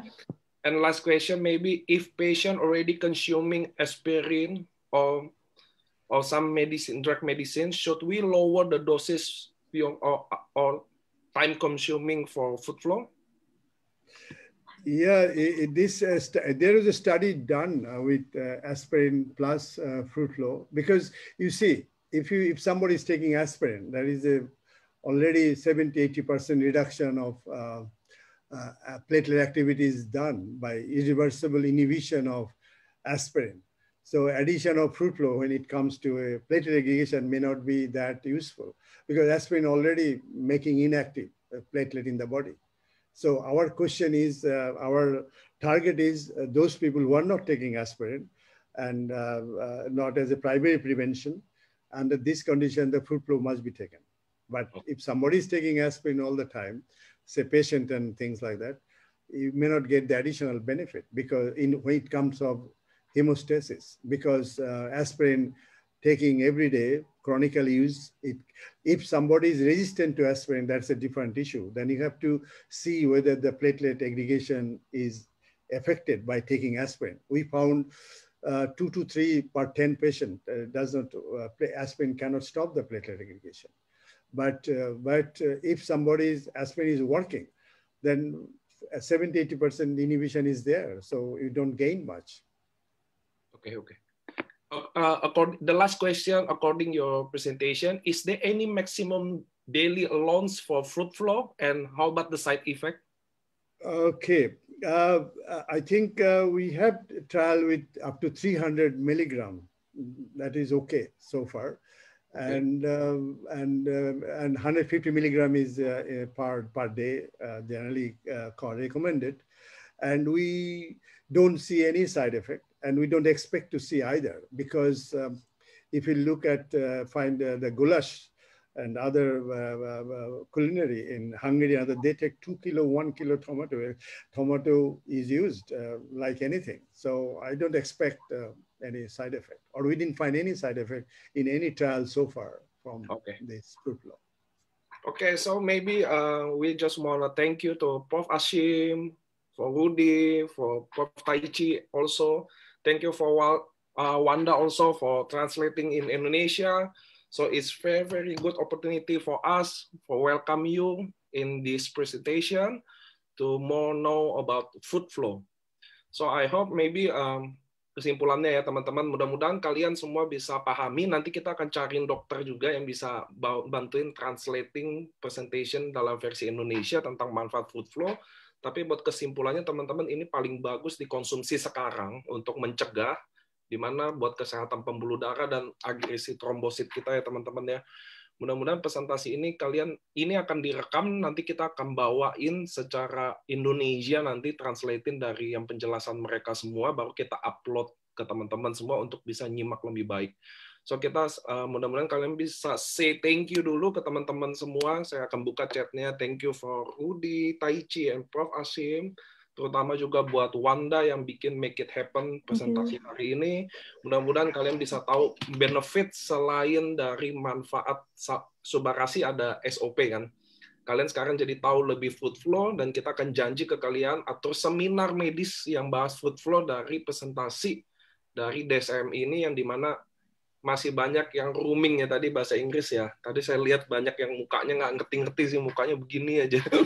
So teman-teman, kita mau bilang terima kasih buat semuanya. Mudah-mudahan kalian bisa, tadi dari Ruedi juga udah ngomong bahwa dosis yang paling bagus sih untuk kalian ngejar semua hasil ilmiahnya tadi, uji klinisnya, yaitu 3-4 saset subarasi ya teman-teman ya. Itu untuk ngejar kalian yang maintain untuk sehat. Mudah-mudahan kita bisa lalui COVID ini semua. Mudah-mudahan teman-teman selalu sehat.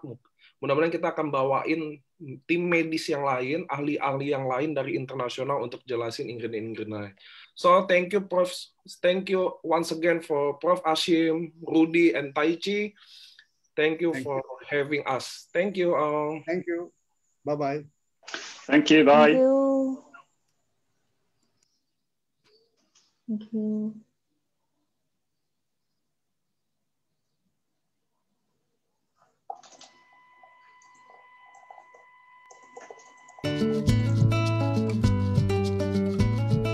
A healthy heart is essential for a healthy life. If it stops, we stop. So for a healthy heart, we should reduce LDL cholesterol, manage blood pressure, and most importantly, maintain a clean and healthy blood flow. So how do we do that? Blood is made up of plasma, red cells, white cells, and platelets. These tiny fragments of cells, released from bone marrow, morph between being smooth and spiky. In their smooth state, they circulate easily through the bloodstream, sliding off the vessel walls and gliding past any rough debris. But in an emergency, they secrete sticky proteins, snagging like Velcro onto each other and their surroundings, at the same time sending out signals to activate other platelets to do the same. So at a wound, for example, in order to block the escape of blood, the activated platelets hook together, forming a kind of platelet glue which creates a web-like structure, initiating a blood clot. But if clots form within blood vessels, blocking the blood flow and thereby cutting off the oxygen supply, this puts a great strain on the heart to clear the blockage. Many factors can increase the likelihood of platelets becoming overactive. These include obesity, diabetes, immobilization, smoking, mental stress, exposure to air pollution, those at risk from a deep vein thrombosis such as endurance athletes or long-haul travelers, and even basic aging. So what are the solutions? Aspirin is a well-known and very effective medication used for the secondary prevention of cardiovascular events.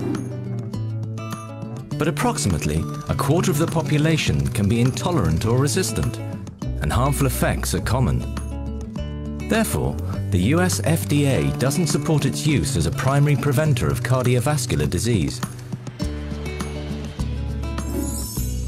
Fruit flow has similar benefits to aspirin and can play a role in primary prevention, and had anti-platelet effects on 97% of the subjects tested. It's completely natural, healthy and safe, with no reported side effects, because it's made from fresh, ripe tomatoes, of which about 3% contains the precious bioactive tomato compounds. And Fruit Flow concentrates these BTCs again and again, until one serving of Fruit Flow, just 150 milligrams, contains the same amount as in around 3 bowls of tomato soup, but without the calories. And it's a proven scientific fact, recognized by the European Food Safety Authority, which said Fruit Flow helps maintain normal platelet aggregation, which contributes to healthy blood flow.